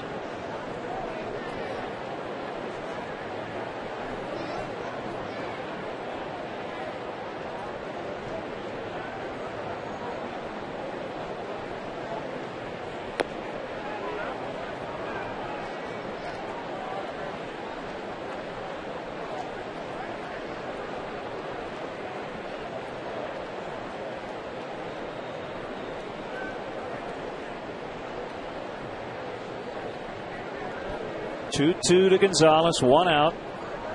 Padres have scored a single run in each of the last 3 innings. Off of third and near the bullpen, it'll land foul. Well, and I think what we're seeing here is a direct byproduct of the addition of Ryan Ludwig to this Padres lineup. Normally, any opportunity you have to take the bat out of Adrian Gonzalez's hand, you do it, even a lefty-on-lefty matchup. But Ryan Ludwig, a very professional hitter, a proven RBI run producer, hitting behind Gonzalez now, and teams are more likely to go after the lefty in situations like this.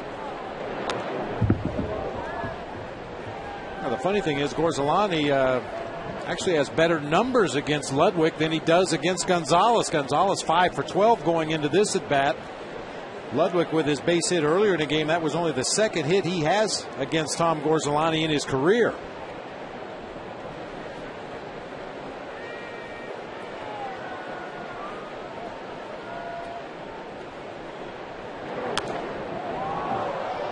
Let's step aside and see what's coming up on WGN.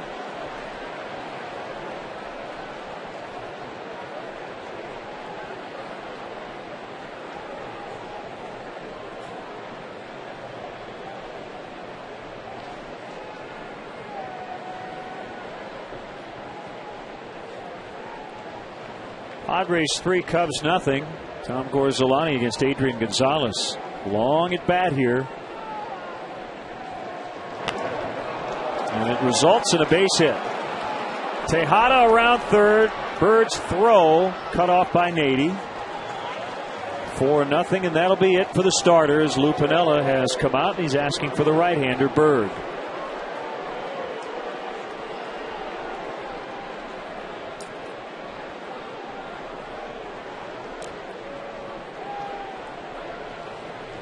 So it's 4-0 San Diego. We're in the 7th, and we'll be back.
Padres starting pitcher Kevin Correa dunked one down the left field line to drive home Chris DeNorfia. Now's your chance to lease a new BMW 3 Series for $439 a month with nothing down and no security deposit. Visit ChicagolandBMW.com for details. Here's Justin Berg, rookie righty, against Ryan Ludwig. He takes ball 1.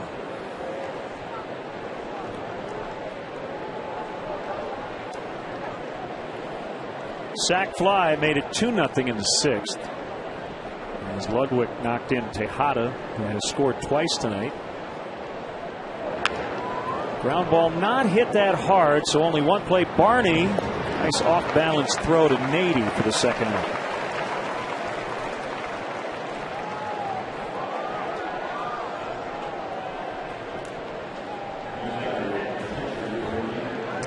Allen's throw not only charging but kind of fading away to the third base side of the field as he makes that sidearm toss onto Xavier Nady, and plenty of time to get Ryan Ludwig.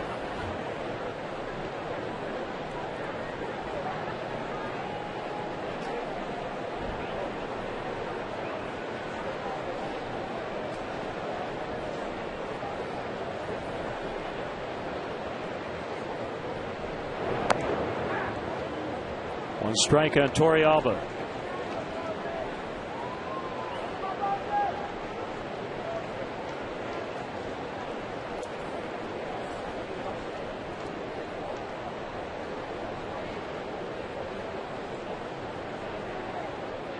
Kick, the pitch.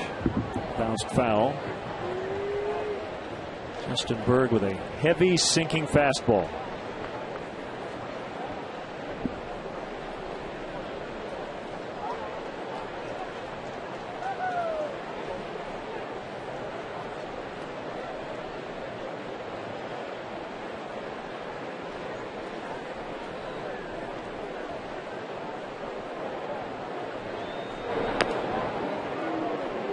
It's outside.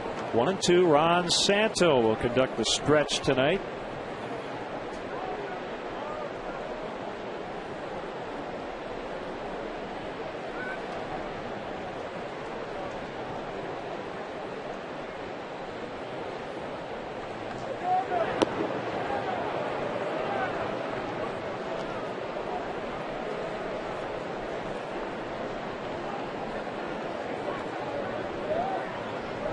He's ready to go.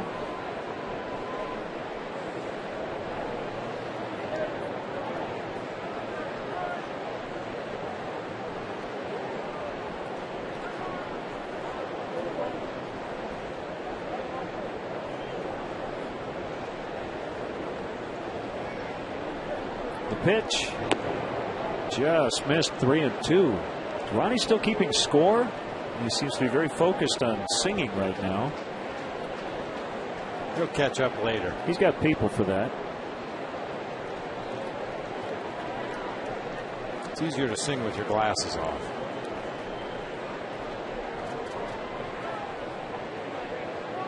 Three-two pitch inside, ball 4.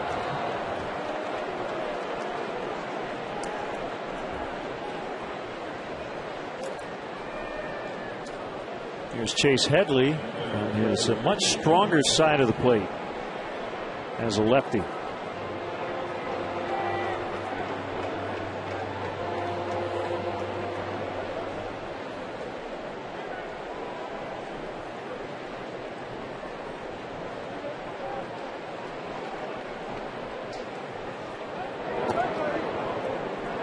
Outside, ball 1. Padres are out hitting the Cubs 9-5.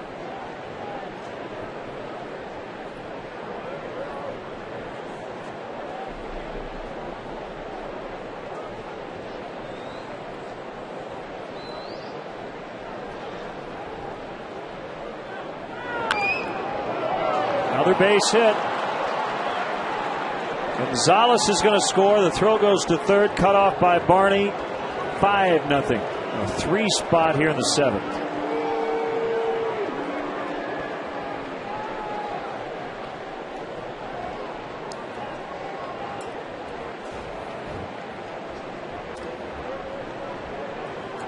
Sinker up around the middle of the thighs, inside part of the plate. Headley forces second base umpire Fielden Culbreth to hopscotch out of the way as that ball shot through into center field for an RBI base hit. That closes the book on Tom Gorzolani. Gave up 5 runs in 6 1/3. Pitched a lot better than that early on. Maybe ran out of gas here in the 7th inning. Ended up getting charged with 3 this inning and 5 overall.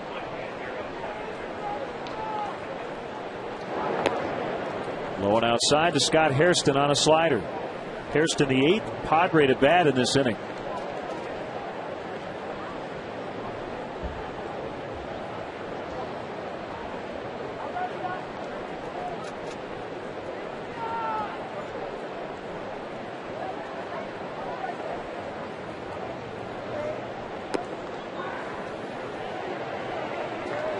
Well, they have been as advertised, aside from the failed sack bunt by Jerry Hairston Jr. They have come through with runners in scoring position, 3 for 8. And for a team that doesn't give up a lot of runs, 3 for 8 is really, really good. It's a good batting average anyway, but you only need a couple of big hits with runners in scoring position when you don't give up any runs. Fukudome backpedaling, makes the catch. Here comes Ron Santo with a stretch. After the ball game is Chicago Cubs legend Ron Santo.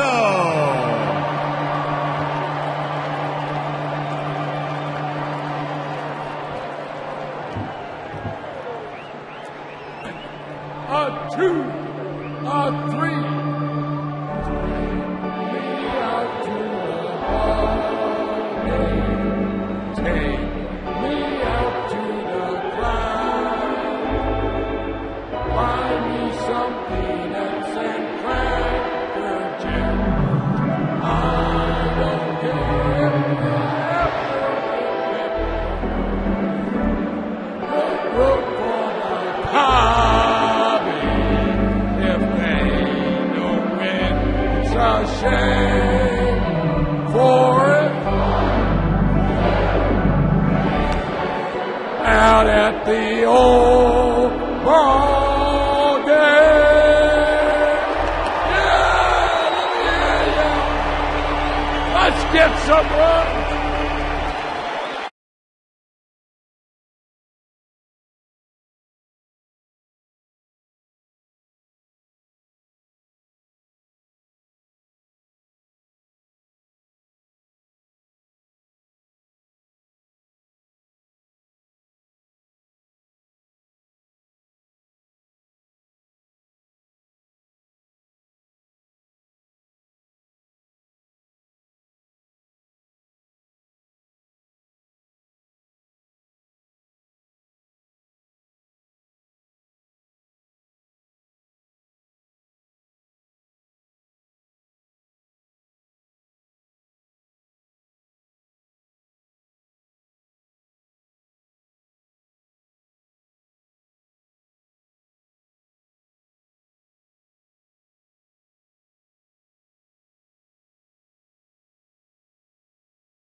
Out of the 7th.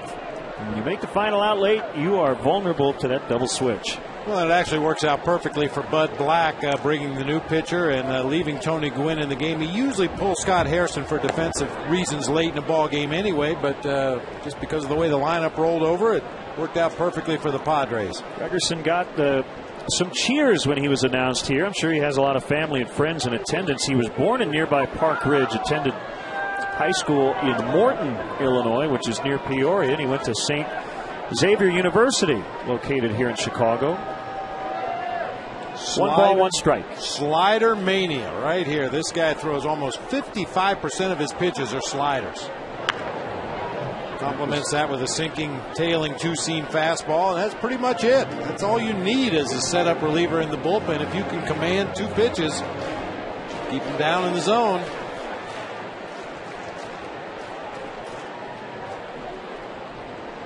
The closer is Heath Bell. Not sure if we'll see him tonight or not. Right now, the Padres leading 5-0.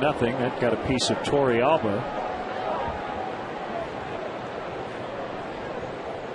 We were talking about that right shoulder protection earlier in the ball game. Looked like that one came close. Yeah, right on it.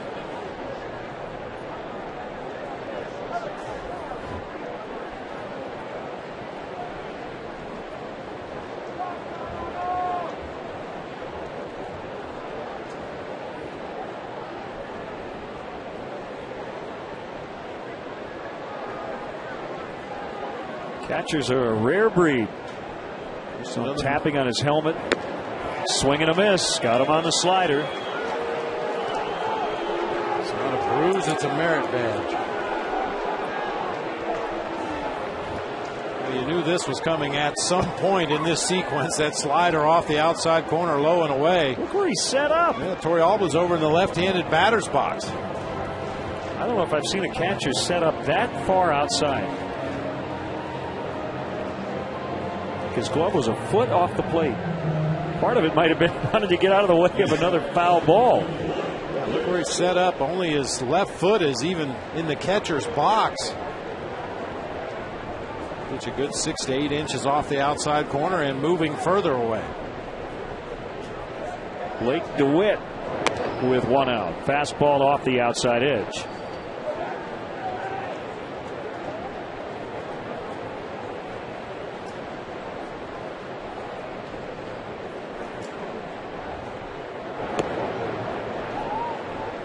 Missed again, 2-0.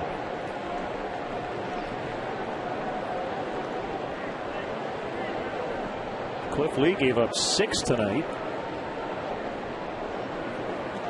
at Tampa Bay. Suffered his 6th loss. He did go into the 8th. David Price got a no decision as the Rays beat the Rangers 6-4. Only the second time since June 18th that Cliff Lee has not completed 8 innings. Second in a row, in fact.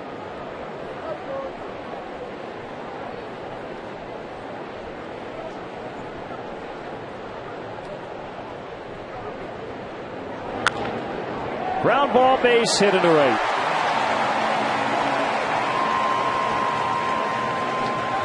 We always have to update the strikeouts and walks for Cliff Lee. 10 more punch-outs, 1 walk tonight, so 147 strikeouts and 10 walks on the year. 8 unintentional walks. The whole season, 21 starts. DeWitt finds that hole in the right side with a sinker down low and away. Hard ground ball through to right for a base hit. String together a whole bunch of those.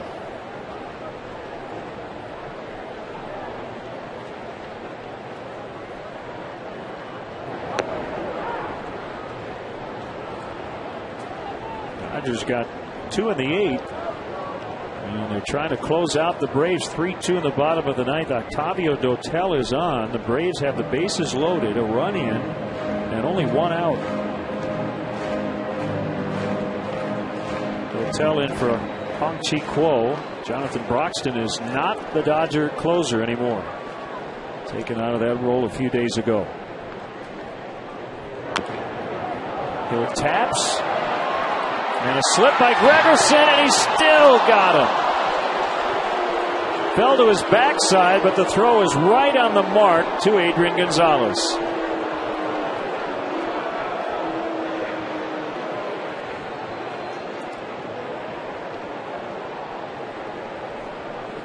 Well, that's not one, obviously, you can practice. It's just good body control by Luke Gregerson as he charges off that mound toward the first baseline. He's in pretty good shape right there, and then he loses a cleat, starts to fall down, still manages to make a perfect throw to Adrian Gonzalez at first.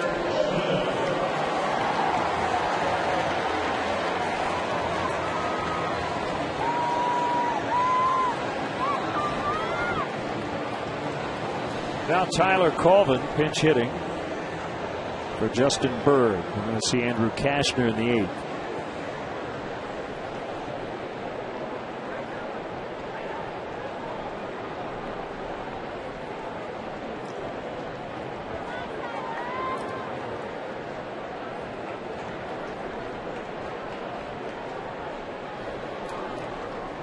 Left-hander Joe Thatcher ready if needed.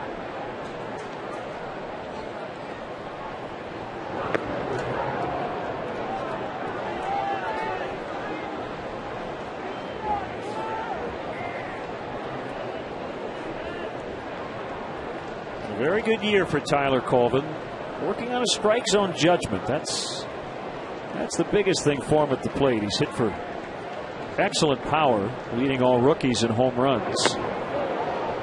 But he has admitted that there are times when He has expanded his zone too much.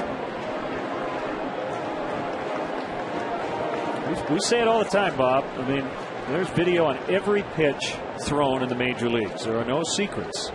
And if you show a penchant for swinging at pitches that are not strikes, teams will exploit it. Especially if you have a specific hole or holes in your swing where teams feel like they can go at you and get a swinging strike or a ball put into play weakly. They're going to continue to pound away at it until you show that you cover that hole. A couple of hard sliders off the inside corner, down and in. That seems to be an area that teams try to exploit against Tyler Colvin, as well as the high fastball.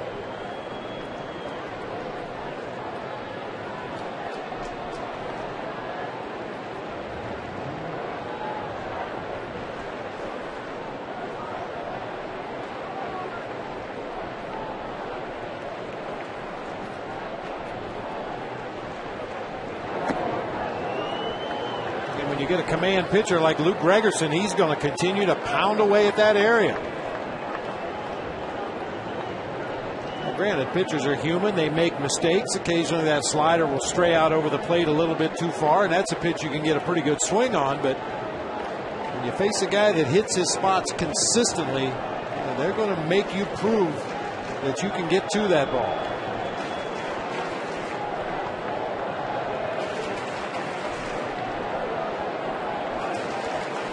DeWitt at second, 2 down. We're in the 7th. 5-0 Padres. There it is.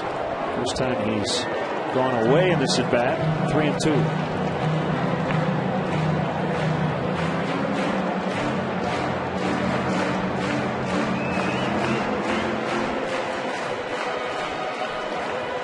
Cashner still cranking it up for the 8th.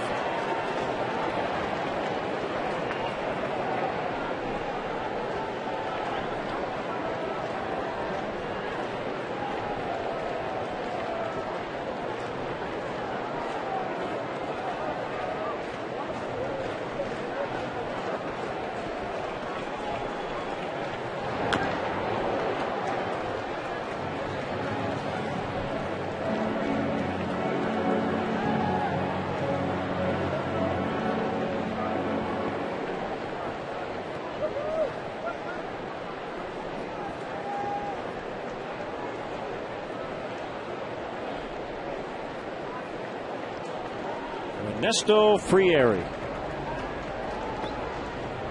saying, you know what, we should switch. These guys come from the side, and he's worried about running right into Joe Thatcher. They'll take turns down there. Frieri, a guy that really crossfires, works from the far third base side of the rubber, and steps out there and throws back across his body. You can see where he ends up when he finishes his pitches, and we know Joe Thatcher's a side armor, so those guys are going to have to take turns. Thatcher went from where Frieri is. He might scrape his knuckles on the sidewall.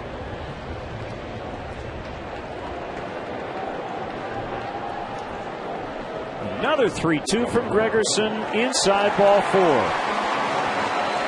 It's a good at bat for Colvin, especially considering the game situation. Yeah, he chased a number of those sliders down and in earlier in the at bat, fouled some of them off, but on the 3-2 pitch, recognized it, laid off, and took the base on balls.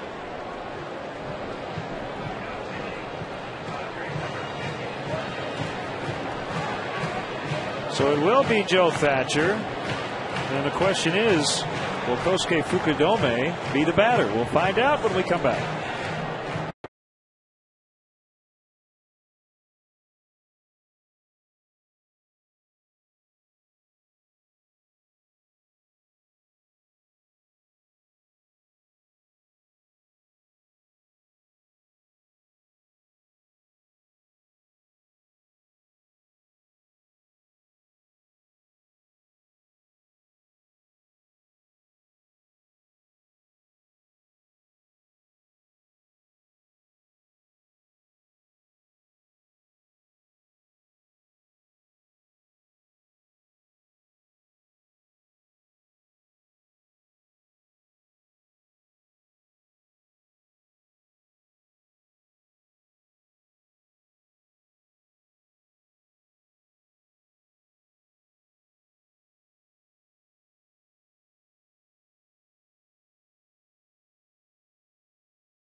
Thatcher, but with the Cubs trailing 5-0, he'll stay with Fukudome. Bob, I saw an at-bat earlier this year. James Loney against Joe Thatcher. They look like the most uncomfortable at-bat a left-handed hitter could ever take. I mean, this guy, with his arm slot, he is literally, well, not literally, figuratively coming out of the first base dugout.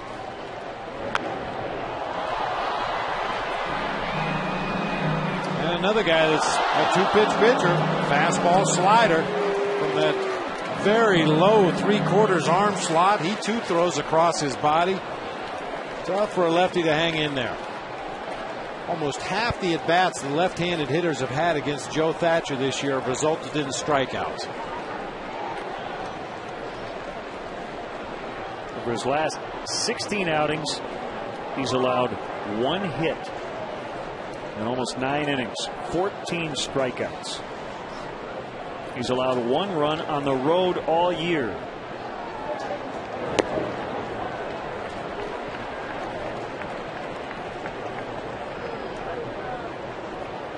And one of your adages is pitchers make mistakes. Yeah.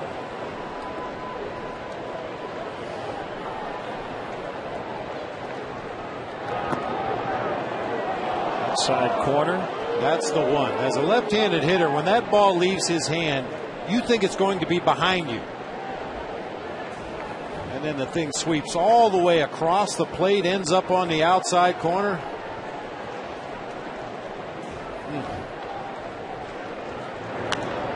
And pulled into the right field corner. Can he keep it fair?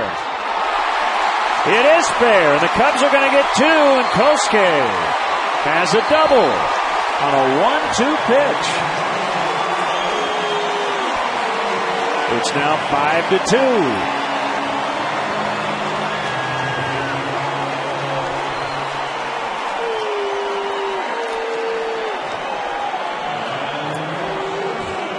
An unlikely rally here against this tough Padres bullpen, but Kosuke able to stay back just long enough on another breaking pitch and hook it down into that right field corner. We talked about that area of the ballpark earlier in the game.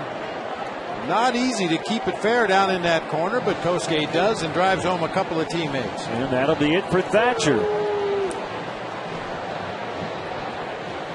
We will see Frieri from the right side against Darwin Barney. So he will be the 3rd reliever of this inning.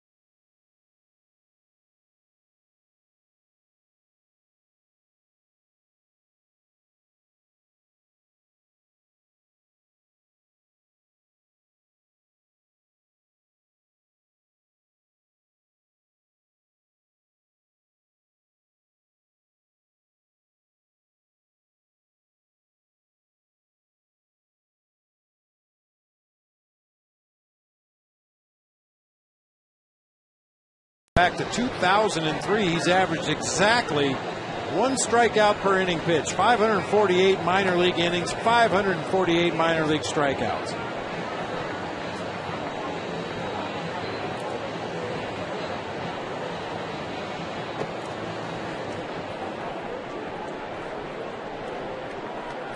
So Barney will try to get Fukudome home. They're hoping for a big, late Cubs comeback tonight.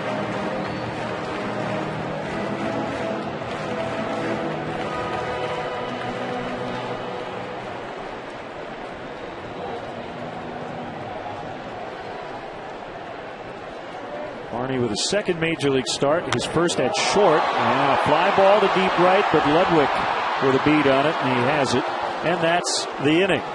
Fukudome knocks in 2 to get the Cubs on the scoreboard. It's 5-2 San Diego.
summary while Bob dances to Burnin' Love.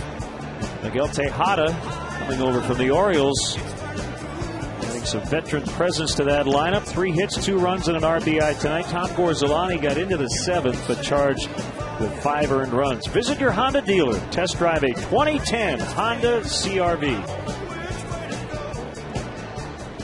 Here's rookie Andrew Cashner with his first appearance in 4 days.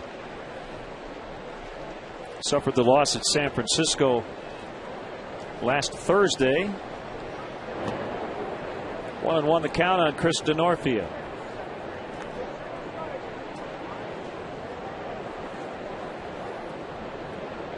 Denorfia started the game in center. He's now in left. Big swing on a 96-mile-an-hour fastball.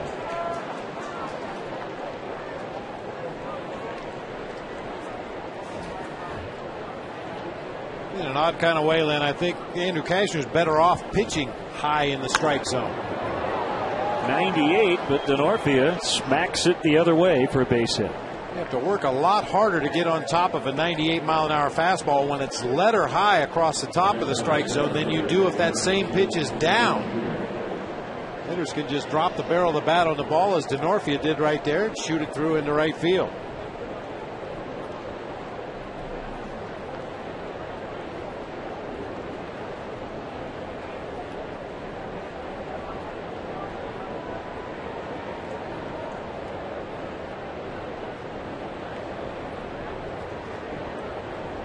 Gwynn 1 for 1 with a steal and a run. That was as a pinch hitter in the 7th. He's now playing center. Grayson Lily Collard from Cherville, Indiana, want to say hi to their grandparents Bruce and Joan back in Highland, Indiana, watching tonight. Close at first. Denorfia got in. 6 steals on the year for Chris Denorfia in 9 attempts. But as you said, this Padres team up and down the lineup, with the exception of Adrian Gonzalez, everybody tries to run.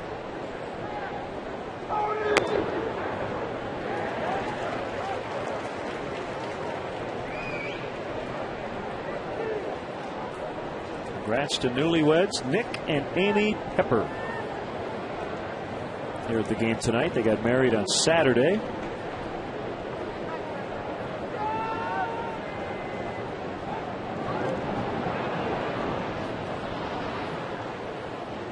As far as we know, they're still happily married. Mike Adams in the Padre pen.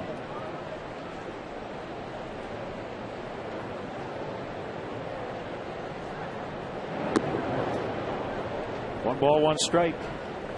Bob, we got an email from Thomas Devon. Wanted to know the name of the comic strip you mentioned yesterday. Do you remember? I think it was called Baby Blues. Baby Blues. Or Baby's Blue. I'm not sure. It's something to that effect. Yeah. Talking about chatter at a game. Players texting one another.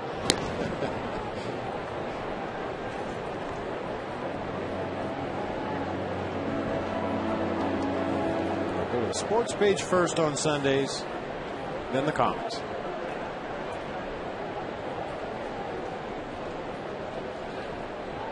There's a great piece on ESPN.com by our good friend Tim Kirchin about the death of the box score in the newspaper. He's dying a very slow death, as that one is fair over Ramirez down the line. Denorfia was running. Gwynn racing and sliding into second with a double.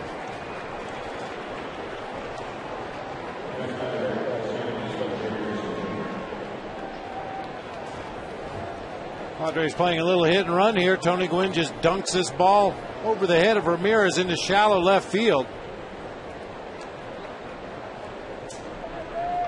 Boy, any mishandling whatsoever, and Denorfia probably tries to score on that ball, but Soriano got to it quickly, fired back into second base, but Gwynn slides in safely with a double. Infield in as the Padres threaten to get those 2 runs right back.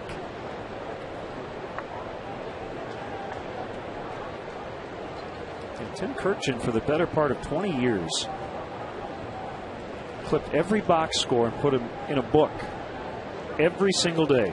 Said 15 minutes a day. Said he wasted about 40 days of his life just clipping box scores. But it got to the point where about half the scores every day were in the local paper. So it was just too difficult for him to actually find them. I'm sure Tim is grateful for the internet now, where you can go get box scores from games you didn't even know were played.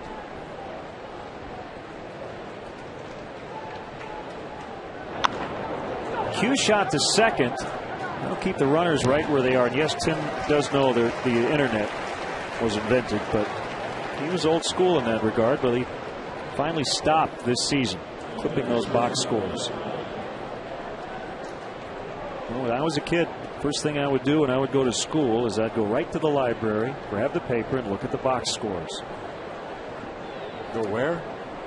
The library. Oh, you ever heard of it? I've heard of it. Yeah. Yeah.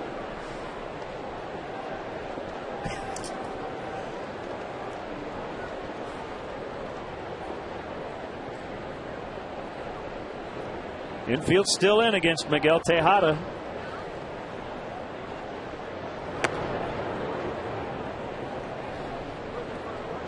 One ball, no strikes.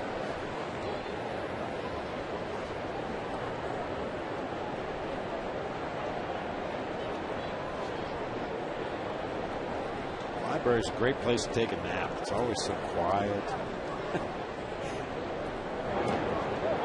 Squirts past Hill, and DeNorfie is in.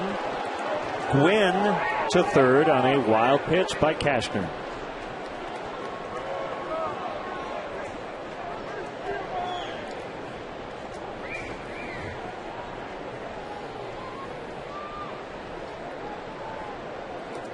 One of the cardinal sins of a catcher, chin on chest, nose on ball. That time Coy Hill was coming up with his head. That left just enough gap underneath the glove for that ball to get through. It was in the dirt. It will be ruled a wild pitch, but I'm sure Coy would tell you that's a pitch that he should and usually does block.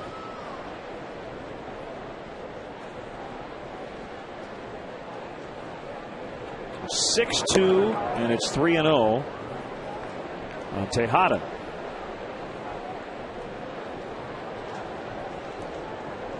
Most catchers will tell you velocity is not an issue in terms of handling pitchers. Movement is. Cashner's fastball is pretty straight as Tejada with the green light swung late.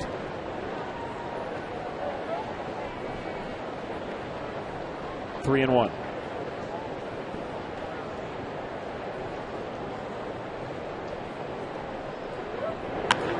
Back up the middle, base hit. Tejada 4 for 5, 7-2.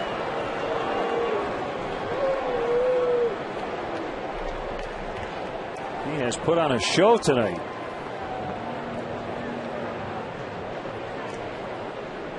And here comes Larry Rothschild. I think a big goal for Larry Rothschild and Lou Piniella over the final 7 weeks of the season, Bob, is to get Andrew Cashner feeling really good about his season, because he's had good stretches, but he had a pretty awful one here relatively recently, and he's going to be a big part of this team's future.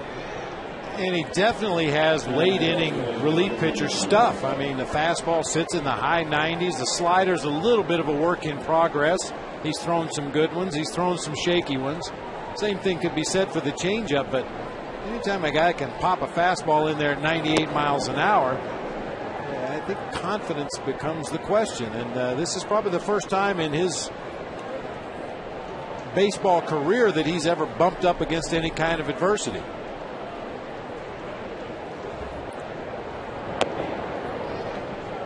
Well, he is living proof, and he's not the only guy who throws as hard as this.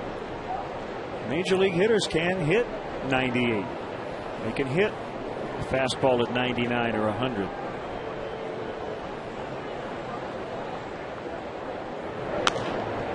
Fly ball to left. Soriano with a long run over, and he just can't get it. Drops foul, untouched.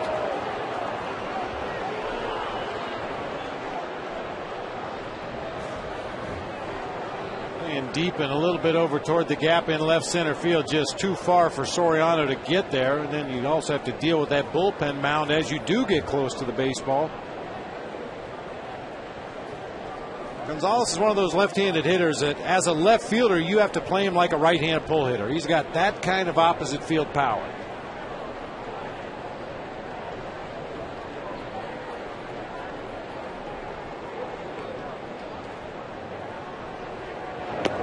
Swing and a miss. So he strikes out Gonzalez. 2 away, and it's Ryan Ludwig. It's a good slider, starts in the middle of the plate. The bottom drops out, and Gonzalez swings right over the top. You can just get that pitch close to the strike zone with some kind of consistency. Hitters are going to swing and miss a lot at that pitch. They've got to gear it up and get ready for that 98-mile-an-hour fastball, and any kind of an off-speed pitch close to the zone is going to get some feeble swings.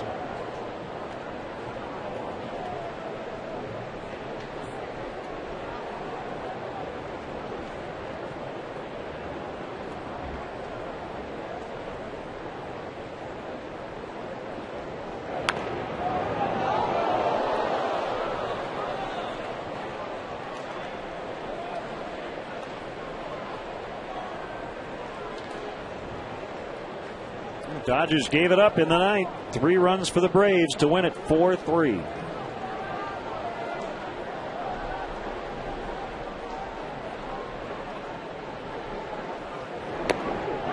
Called strike. Game-winning hit. Melky Cabrera. Drive in 2.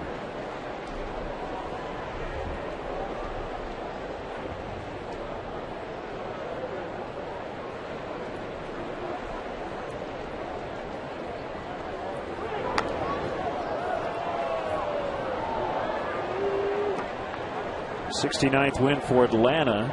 The Padres looking for their league-leading 70th here. And the Dodgers are in a free fall. They're only 1 game over 500 now. They were in the thick of that National League West race most of the first half of the season. They're, depending on the outcome of this game, either 10 or 11 games out. Cashner gets out of the 8th, but does give up 2. 7-2.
Welcome back to a great shot of the upper deck in the house right there, first or second row. Hanging over the grandstand area. Beautiful view of not only the field but the surrounding neighborhood. And this gorgeous Monday night. And prime foul ball territory. Yeah.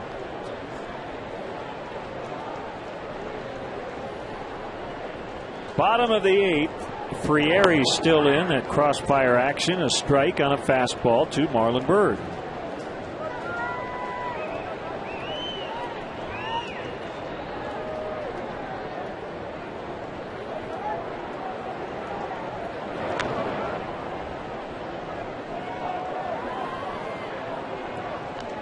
Saw Tim Wilkin earlier today. Pretty busy day for all the draft guys around baseball. The signing deadline is coming up in what, an hour? So all those unsigned draft picks, they got to sign by tonight. Go back to school, re-enter the draft, whatever they're going to do. Byrd flies out. And a lot of money potentially on the line. Bryce Harper, the big guy, the #1 pick with Washington. He'll go right down to the deadline.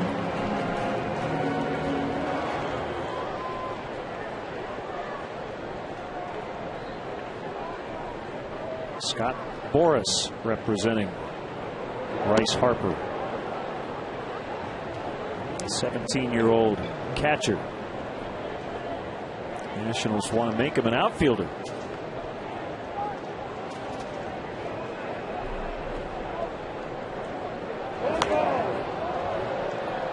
Johnny Damon got a standing O back at Yankee Stadium with the Tigers tonight. And Detroit leads 3-1 in the bottom of the 9th.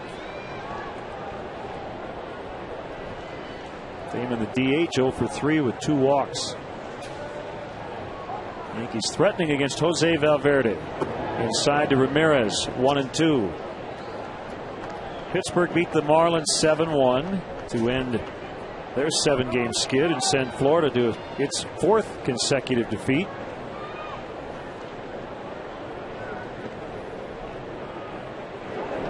Also in that Yankee game, A-Rod left early with tightness in his left calf.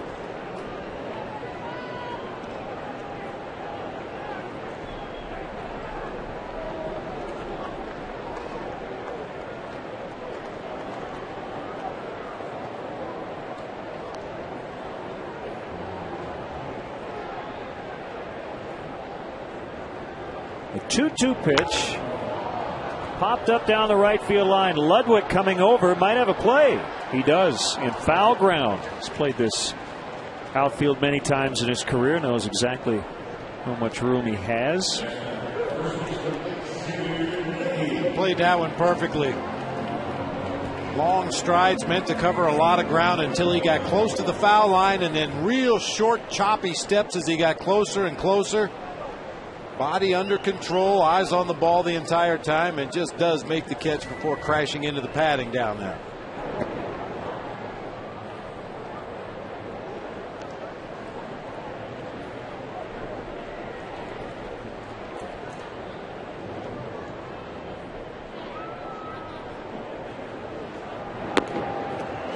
Two and 0. Xavier Nady. Mets got 2 in the 9th and beat the Astros 3-1.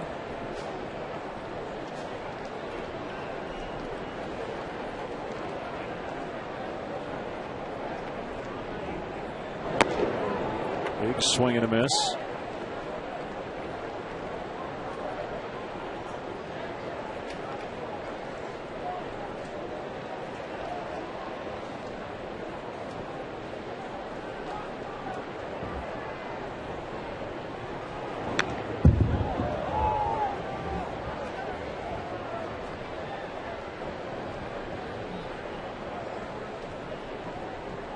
Winning run scored on a wild pitch in the 9th inning. Jeff Francoeur tripled home a run to add some insurance for the Mets.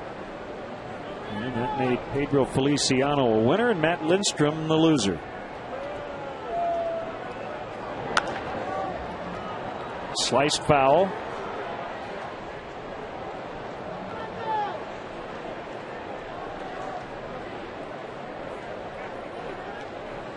You can see why the Padres bullpen has racked up the numbers they have this year. We talked about Joe Thatcher earlier, Luke Gregerson, breaking ball pitcher, and now Frieri with that crossfire, mid-90s. Broken bat, ground ball, and Tejada couldn't pick it up. That's a base hit for Nady.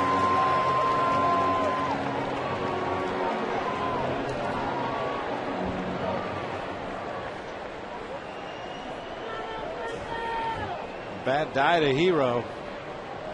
Frieri got right in on the hands of Xavier Nady. He just bumps it back up the middle of the field, and Tejada just didn't get down there low enough to field that ground.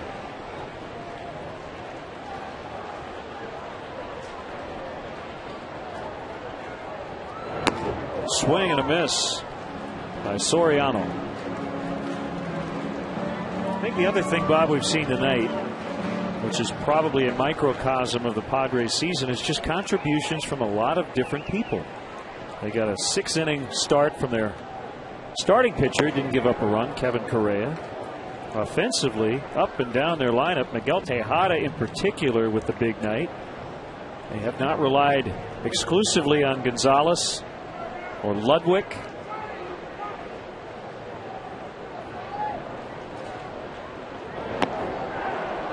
They have a bunch of guys in their lineup hitting between 260 and 280. But anywhere up and down this lineup, they can bite you. Not a lot of household names other than Gonzalez over at first base and perhaps Tejada at shortstop. But as we said at the top of the show, offensive players that get the bat on the ball, they take their walks, they all run extremely well. Go first to third on base hits, score from second on just about every hit.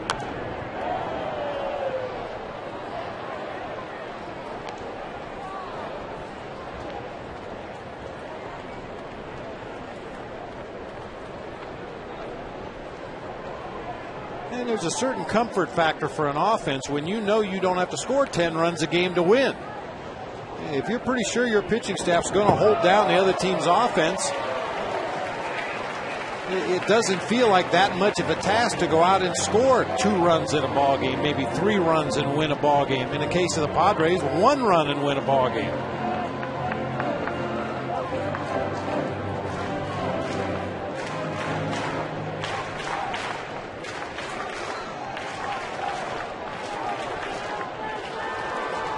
Two and two on Soriano after the wild pitch.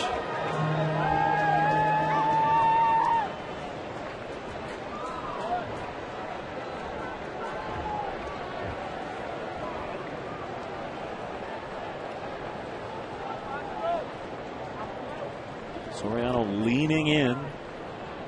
And ground ball foul to Headley.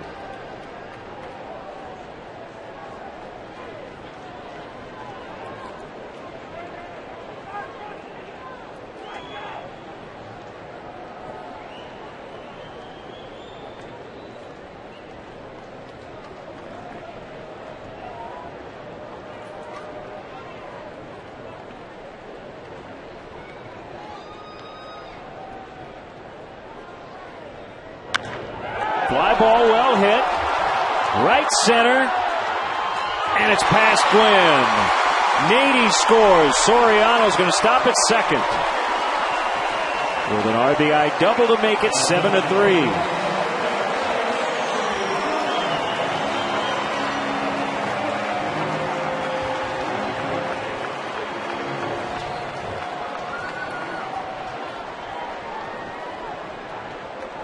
Well, he likes it down there, doesn't he? He sure does. He loves that pitch down and out over the plate where he can get his arms extended, get the barrel of that big bat on the ball, drove it deep into the gap in right center.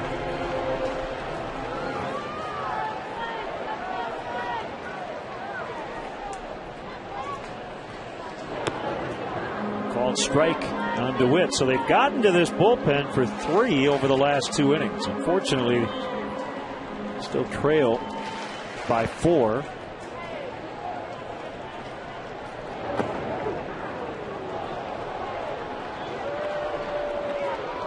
Exciting finish in Baltimore. 2 teams not going anywhere, but the Orioles in 11 innings. And Adam Jones bunt single, scoring Nick Markakis. So I don't know if it was a suicide squeeze or not, but that won the game in the 11th. Baltimore over Seattle 5-4.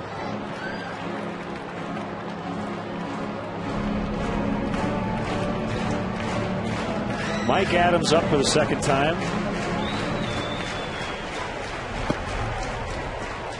Thomas Diamond out of the rotation now in the bullpen is up for the Cubs. Casey Coleman will start in his spot on Wednesday.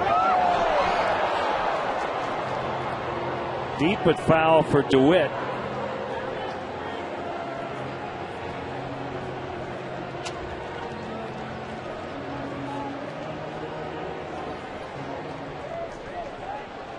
Small consolation, and we talked about this a couple of weeks ago, but at this point, if you can force that opposing manager to get deeper into that bullpen than he wants to, especially in the first game of a 4-game series, it may take away some of Mike Adams, and if we do happen to see Heath Bell in this game, may take away some of their effectiveness in the next 3 ball games.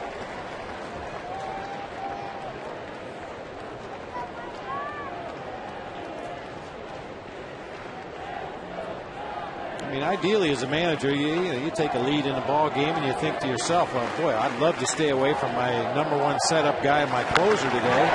Blake DeWitt deep to right. It will go. A 2-run homer. And they have crept to within 2. It's 7-5.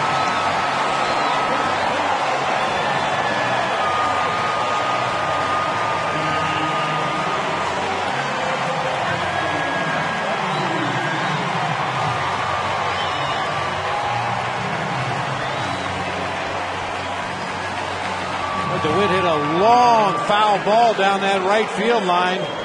Finally got a pitch belt high out over the plate. Nice quick swing with his hands. Drove that ball to right field. Yeah, he had a pretty good beat on Frieri that entire at bat. Finally got a ball where he could do something with it and rode it out of here for a 2-run bomb. But Black has seen enough.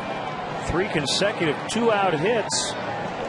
And the Cubs are within 2, so Mike Adams coming on to face Starlin Castro, who appears to be in the on-deck circle maybe for Coy Hill. We'll be back.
Coy Hill to bat. Starlin Castro came out early.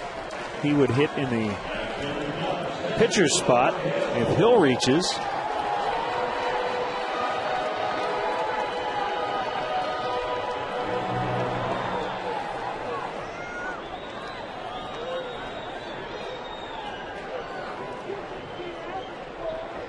Adams tied for second in the majors with 25 holds on the year.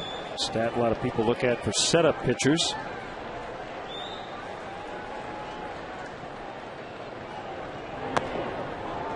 Outside, ball 1.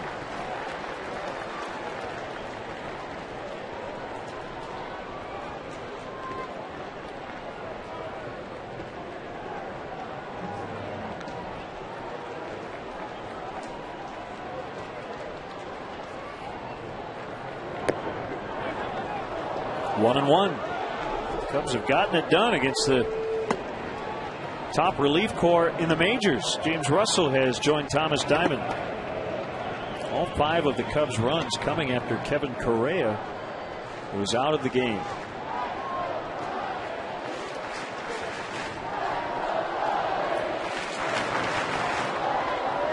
That's Adams' best pitch right there. The cut fastball in the high 80s. Also features a tailing fastball in the low 90s.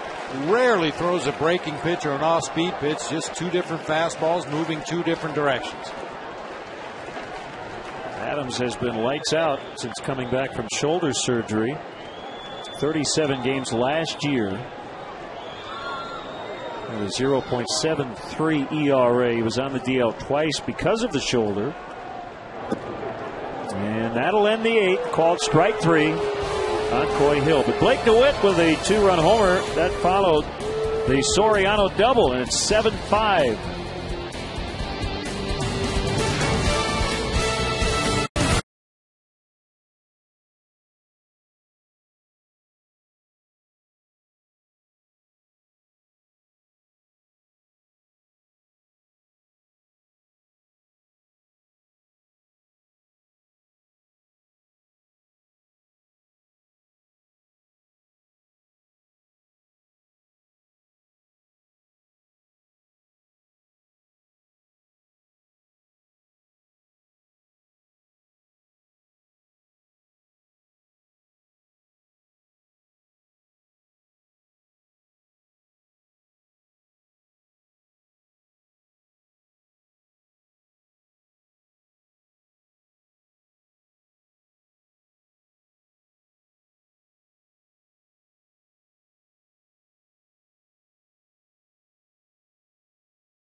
Follow our broadcast. Cubs coming back late here, trailing 7-5 in the 9th. Blake DeWitt put one in the bleachers and right.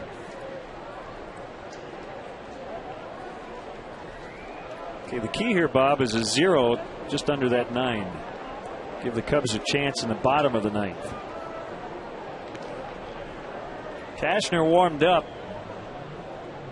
But that was just to give James Russell some time.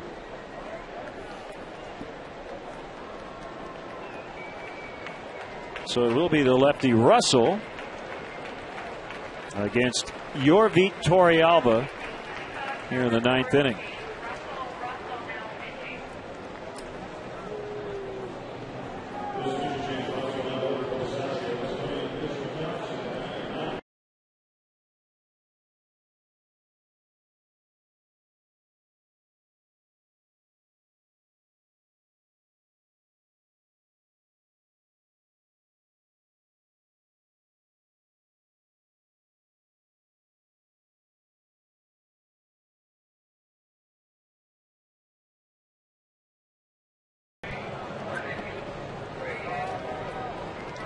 Torrealba, Headley, and then a pinch hitter for the Padres, who will use their closer Heath Bell in the bottom of the 9th. He's stretching in their bullpen. Well, the guys have been giving it to James Russell. Got his hair cut. I said, you look younger and lighter. Like you lost 15 pounds. He said 5 of it was my hair. Kind of a puzzling move on the surface, but you look at the stat sheet and there's a reason for it. Jorvi Torrealba, right-handed batter, it's about 100 points higher against right-handed pitchers. Only a .236 hitter against lefties, and all of his home runs have come against right-handed pitchers. And you mentioned earlier in the game, Chase Headley, a guy you want to turn around to the right side of the plate whenever possible. He's the on-deck hitter. And then the pitcher spot.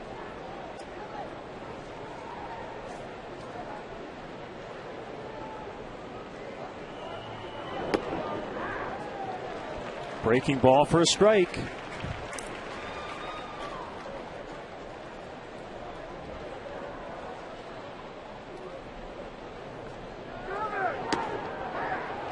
Another one. 0-2. Big Heath Bell, one of the best. But the Cubs have taken a chunk out of their bullpen. 5 runs over the last 2 innings. 1-2.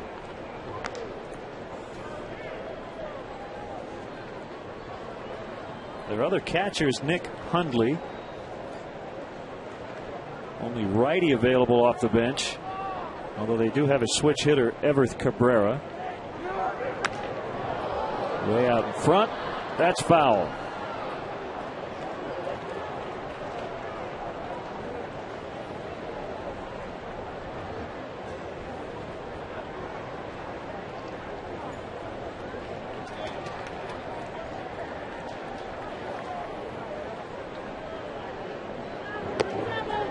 Two and two.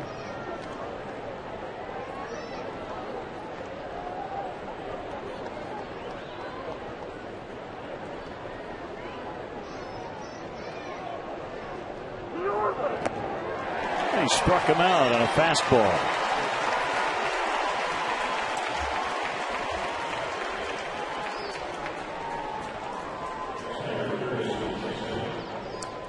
Nice job by James Russell getting that first hitter. Bud Black has a couple of pinch run candidates on the bench. You mentioned Everth Cabrera, a guy that can fly. Also Will Venable, an outfielder with 22 stolen bases, leading this Padres team. So had Torrealba reached, we may have seen a speed burner on base for him here, trying to tack on an extra run.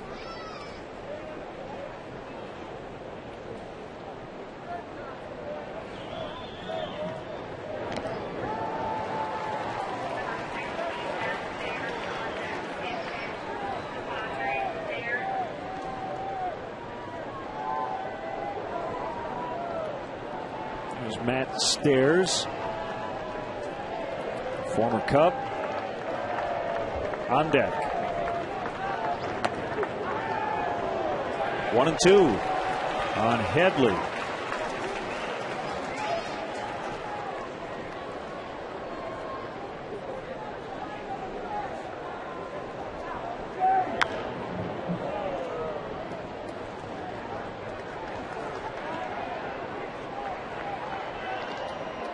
Just hope Matt Stairs has more than one pitch at bat so we can mention all the teams he's been with.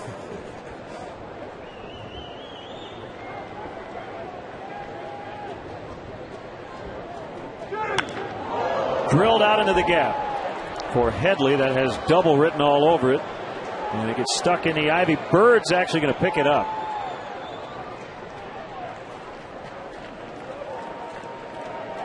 So Headley on for the 4th time. It's unusual to see a Cubs outfielder go into the vines after a ball, but apparently Marlon Byrd could see it very clearly. It bounced out of our view. Apparently laying right there on that grass area. Yeah, Marlon scoops it up, throws it back in to hold Headley to a double.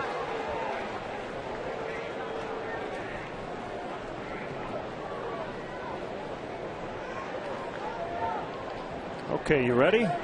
Bring it. Montreal, Boston, Oakland, the Cubs, Milwaukee, Pittsburgh, Kansas City, Texas, Detroit, Toronto, Philadelphia, San Diego.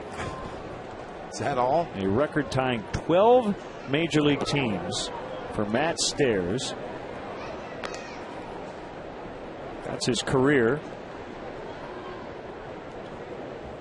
Mike Morgan and Ron Vallone pitched for 12 teams. Deacon McGuire, first baseman / catcher, played for 12 teams from 1884 to 1912. So among essentially modern day players, position player wise, Matt Stairs has the record.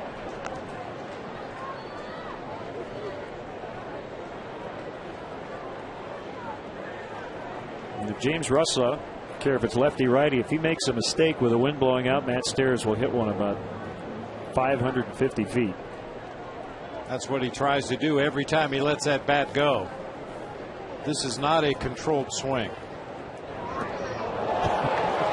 It's that one by a wide margin. Yeah, we talk about guys with a two-strike approach. They shorten up, maybe even choke up on the bat a little bit, just try to bump the ball into play somewhere. That has never been the case for Matt Stairs. He gets 3 rips. He's going to try to hit the ball a mile all 3 swings.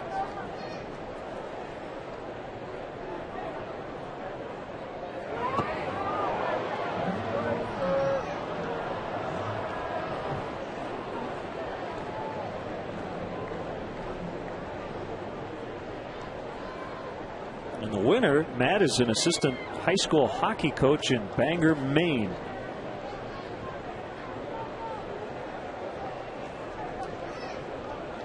He's lost some weight. Playing adult hockey. Also got on the Nutrisystem diet program. Takes ball 4.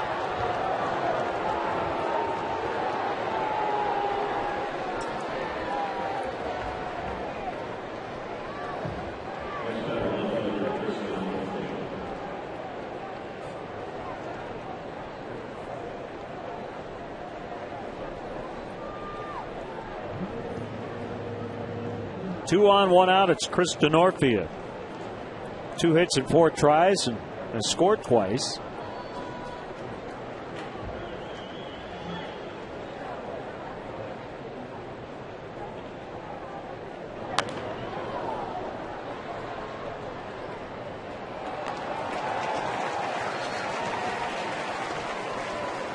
Former Red and Athletic Chris Denorfia.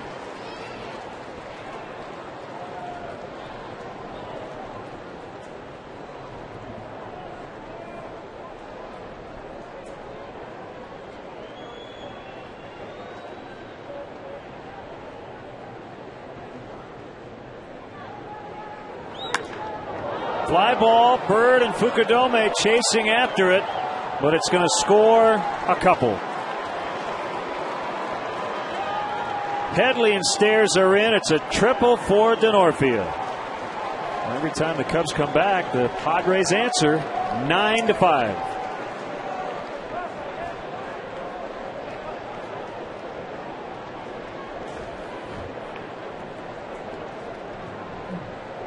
Another Padre hitter going to the opposite field, this time deep into the gap in right center. Matt Stairs, you may have seen him right there at the bottom of your picture, had a great read. He knew where the outfielders were playing. He also knew Fukudome was shallow and had no chance to get to that ball. And for Matt Stairs to score from first base, you have to have a real good read.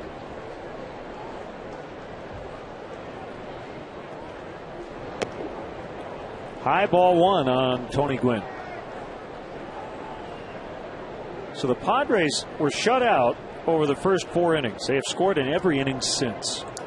1 in the 4th, rather 1 in the 5th, 1 in the 6th, 3 in the 7th, 2 in the 8th, 2 more here in the 9th.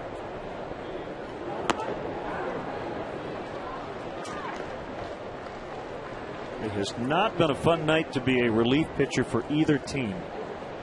No. And this inning started so nicely for James Russell. Carved up Yorvit Torrealba for a strikeout to start the inning, but wheels have fallen off.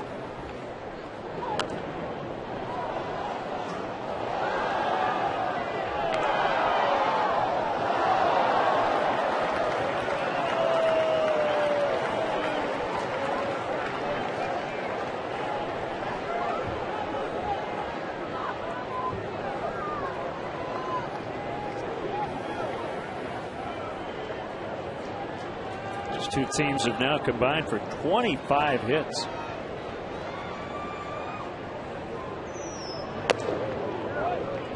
And for the the Padres, 5 of their 15 have come with men in scoring position. And now with a 4-run bulge, Heath Bell has been joined by Edward Mujica.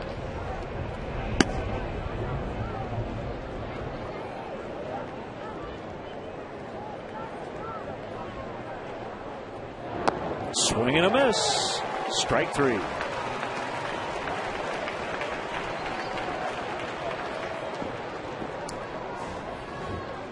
Good breaking ball from James Russell.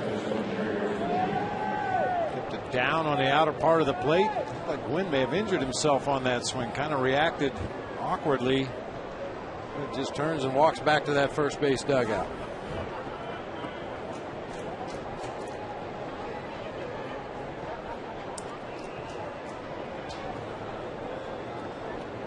One of the few guys in the Padre lineup who has basically been shut out. Jerry Hairston Jr. The Hairston family tonight 0 for 8. Scott did walk in the 6th. With their team leading by 4 here in the 9th. That's a strike on the outside edge. 1-1.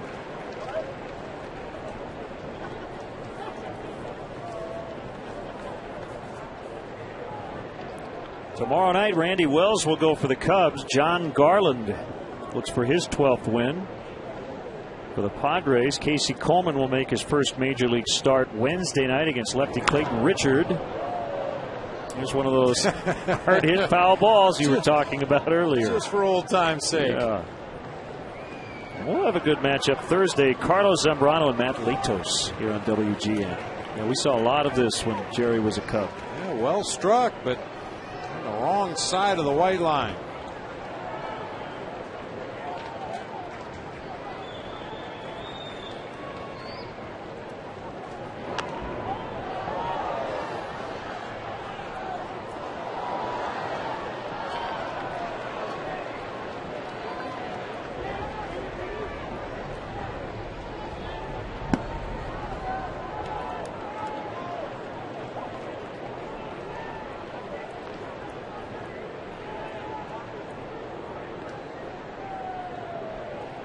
Russell has a sign.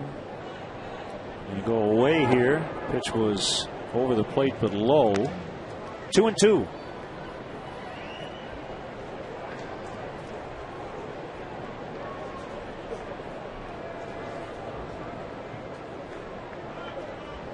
Big night for Miguel Tejada with 4 hits, including a double, 2 knocked in, 2 runs scored.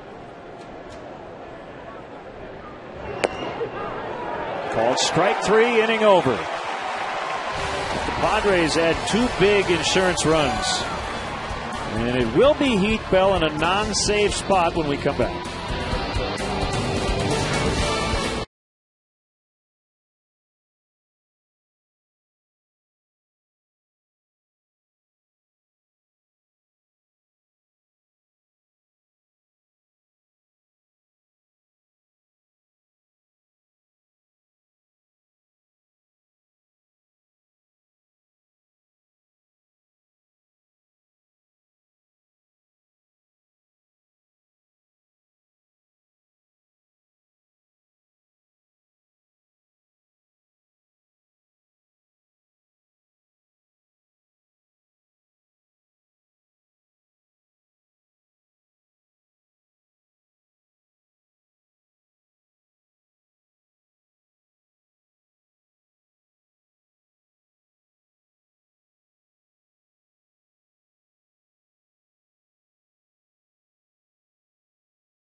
game. The Cubs, for that matter, with 5 runs over the last couple of innings. Closer Heath Bell in a non-save spot. And a big hand for Starlin Castro announced as a pinch hitter.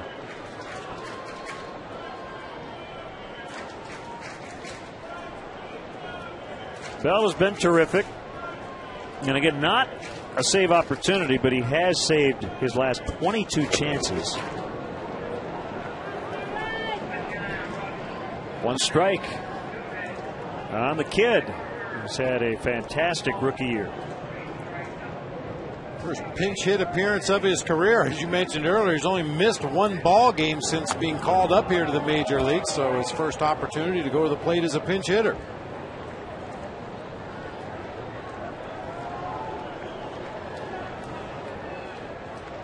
Well, like most of the rest of the Padres bullpen, just a 2-pitch guy, a fastball, a curveball. He, on very rare occasions, will throw a straight changeup, but good fastball in the mid-90s and a 12-6 curveball. 2-time All-Star. 09 in this season, representing the National League. And a little nod to the late Rod Beck as he swings that right arm, looking in to get the side. Castro went around for strike 3. Just could not hold the bat.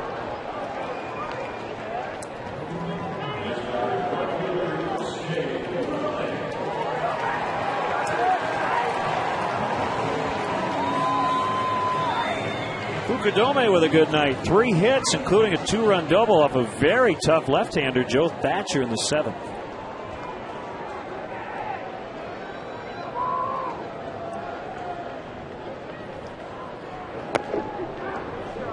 Strike 1.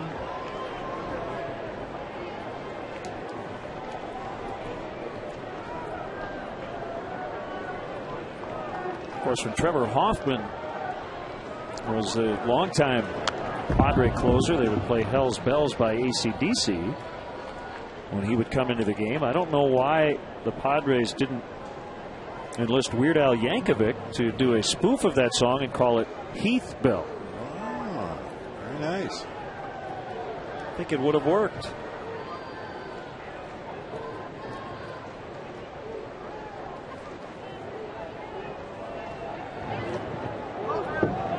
That was quite an event in San Diego when Trevor Hoffman came in out of that bullpen to save a game in the 9th inning, especially at old Jack Murphy / Qualcomm Stadium. They turn it up to about 12 on the stadium PA system, and the place would absolutely go nuts.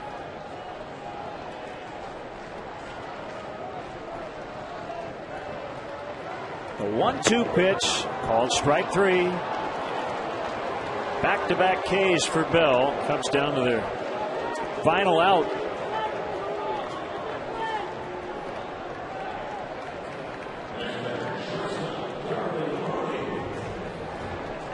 Nasty curveball from Heath Bell.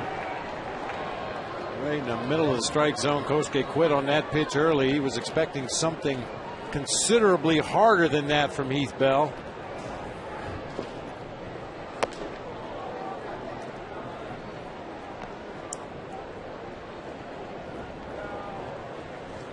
Bell with a similar build to Jonathan Broxton, 6'3", listed at 250.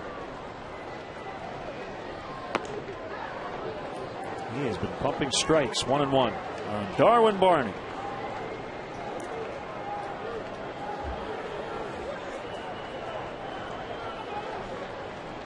Big shoes to fill, but he has done it very well.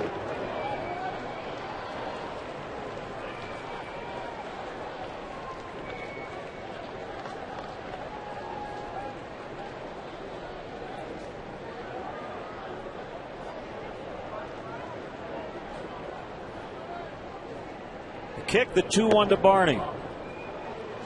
Curveball dropped low, 3-1. Marlon Byrd on deck.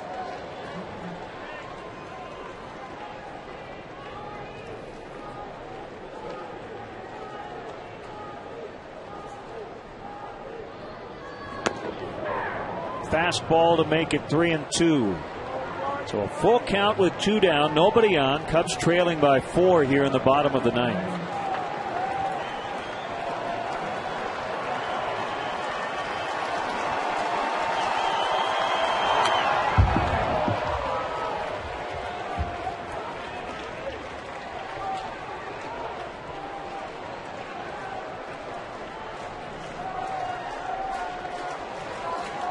A win for the Padres, and their lead would be stretched to 4 full games over the Giants in the West.